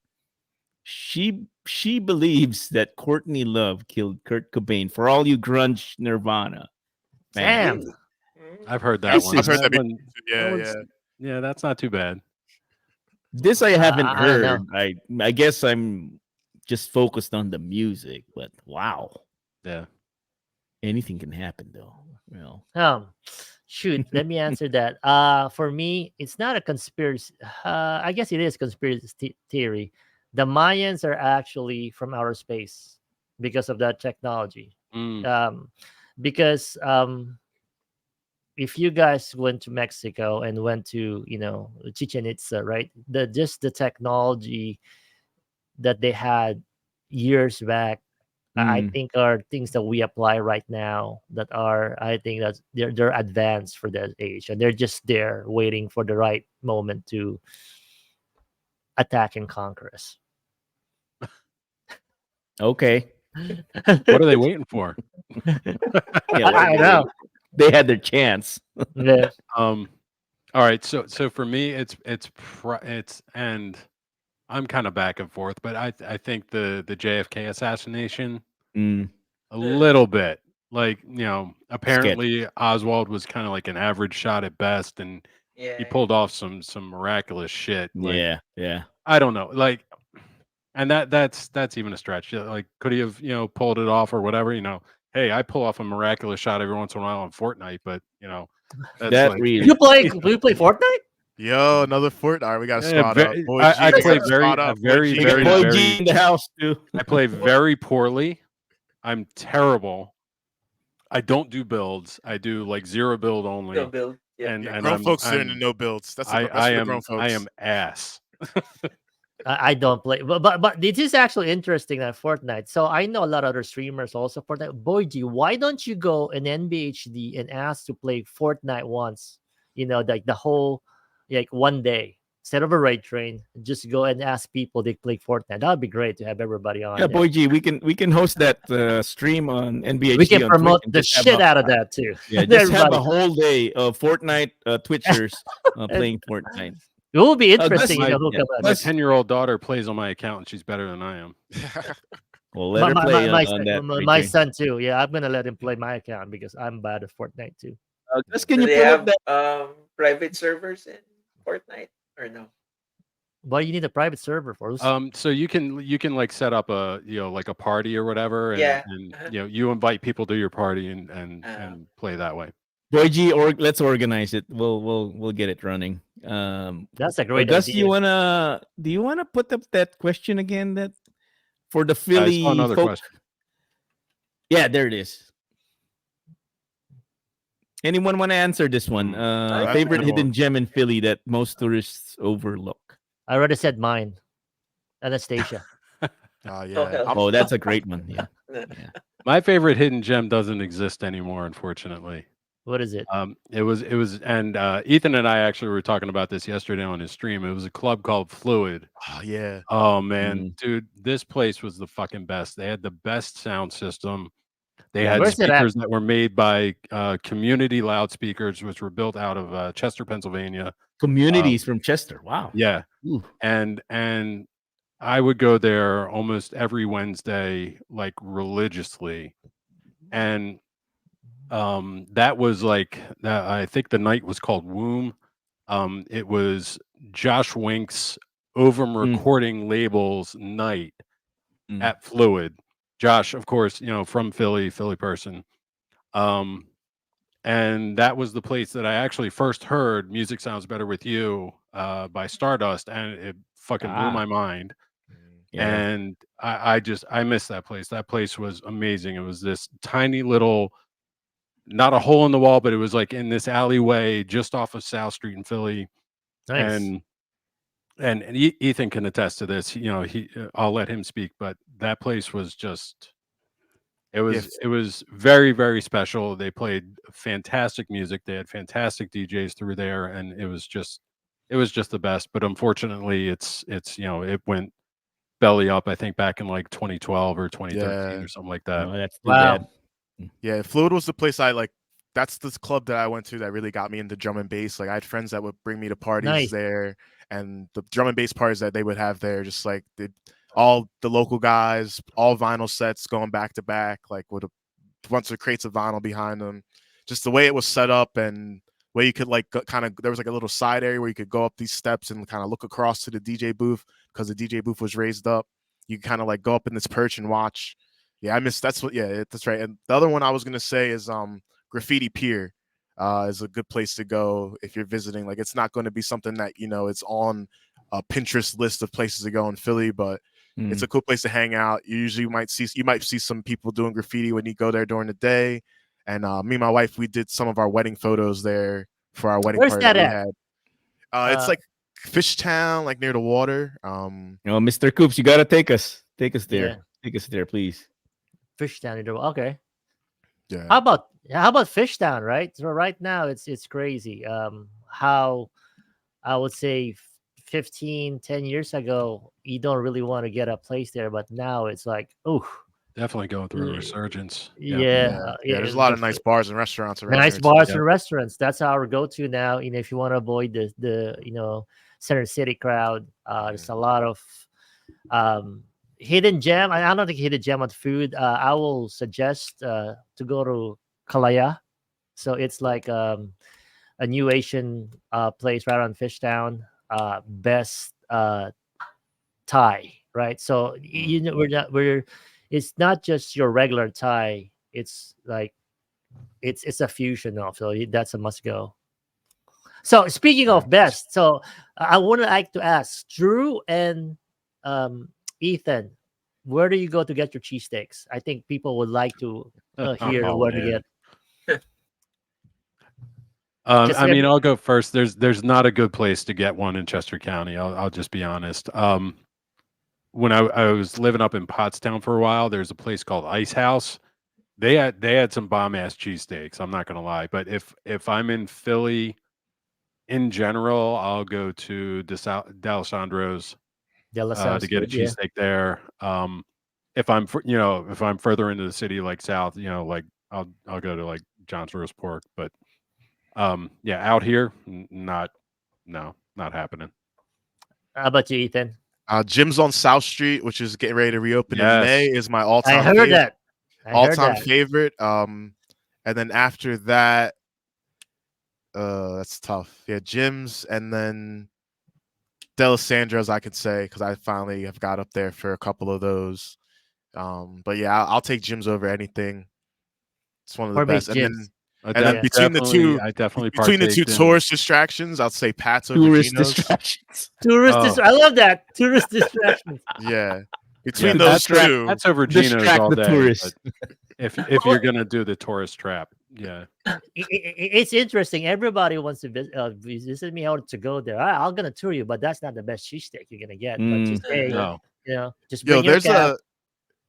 I'm sorry. There's a question in chat from Blair's Buffy that I want to throw an answer to. What album have you listened to the most as a whole album the most? And I have like a random one. So there's a rapper from back in the day, Cool Breeze, and then the album was called East Point's Greatest Hits. And the single off of it that people might know is called Watch Out for the Hook. It had like Goody Mob on it, CeeLo. But that album, like when I was in high school, like I listened to it front to back all the time. And I don't think Cool Breeze really, like, that was like his one release. I really didn't keep up with him after that. But yeah, I listened to that CD a lot. Cool Breeze, East Point's Greatest Hits. How about you, Drew? Kind of Blue, Miles Davis. Oh, woo. Nice. Yeah, very deep. Nice. Deep. I'm gonna say deep. Gus? I don't have an album right now, but I do have that on vinyl, the Miles Davis one. I was listening. Oh, you got that on? during... Oh man, yeah, that must sound nice. So the Cool Breeze vinyl is very much hard to get. 16 copies on Discog, so maybe we can get it. So yeah, that's a great one. That's a good one. But Miles Davis too, absolutely. How about you, Mr. Coops? Mr. Coops, you go ahead. I'm gonna. Well, for me, the album it's a local Filipino album, so it's Eraserheads. For on me, cassette or CD. I have that cassette. I have a cassette tape on that one, and the CD. But that's the album. The first one. I can listen to that every day. Sing all the songs, know the lyrics. Because that's the reason why you know all the words to the song. Yeah, I know the words. Yep. Yeah. I probably did that too, but I probably listened more. Last week we talked about this last week, right? We talked about the CD you'd take with you, Deserted Island, right? So I talked about Gene, the British band, but I'll go with the Metallica Black album. Yeah. Ooh, probably listened to that too much back in the day. That's probably the best. Or if I'm gonna go one also, because I grew up, listening to hair metal band, I'll pay one album will gonna be Motley Crue's first album. Oh, I'm a big Motley Crue fan. You don't see it, but I am. Yeah, you play a set. You just take Wild over and play Side. Wild Side by Motley Crue is a freaking jam. It is. Love that track. Yeah, so I love the Motley Crue before the accidents, right? So the pre-accident original Motley Crue. All right, so it's already 10:33. I hate to cut it short, guys. We always go over, but we could have spent more hours, more time to you guys talking about Philly sports and everything. Thank you so much, Ethan and Drew.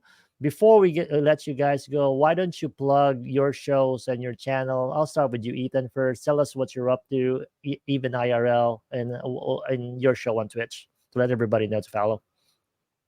Okay, so my next stream will be Wednesday night, drum and bass night, 8:30 Eastern time. Drum and bass and jungle on the heavier side of things, all night long. And then after that, Thursday, we do the liquid lunch, which is liquid drum and bass, more of the R&B and soulful style of drum and bass throughout the day on Thursday. I'm going to Miami in April for a family reunion, which is a bunch of Twitch people are getting together down in Miami. So that's coming up in a couple weeks. And then in May 11th, I'll playing a drum and bass party here in Philly at the Liaison Room, going back to back with Joey Breakdown. That's May 11th on Saturday.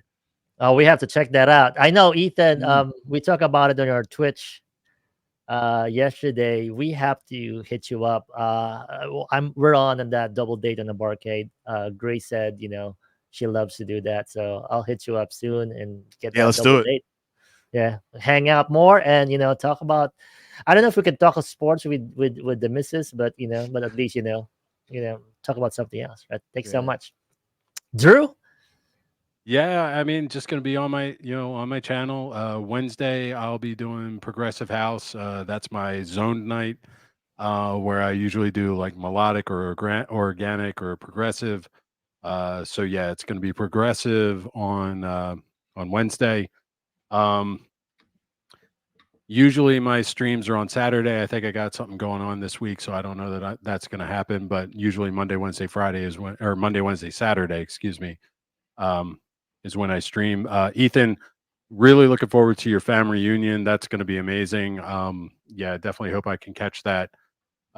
Maybe participate in the future. That would be amazing. But yeah, pretty much that's all I got going on. Definitely try to come next year. Yeah, that would be awesome. Next year, so definitely try to come out next year. Yeah. We tried to go, Ethan, on High Bass, but that's our son's graduation. Yeah. So it's really, we really want to. That's going to be something that we look forward to. We especially when we saw last year. So good luck on that. I know everybody's going to have fun. We're going to try to tune in.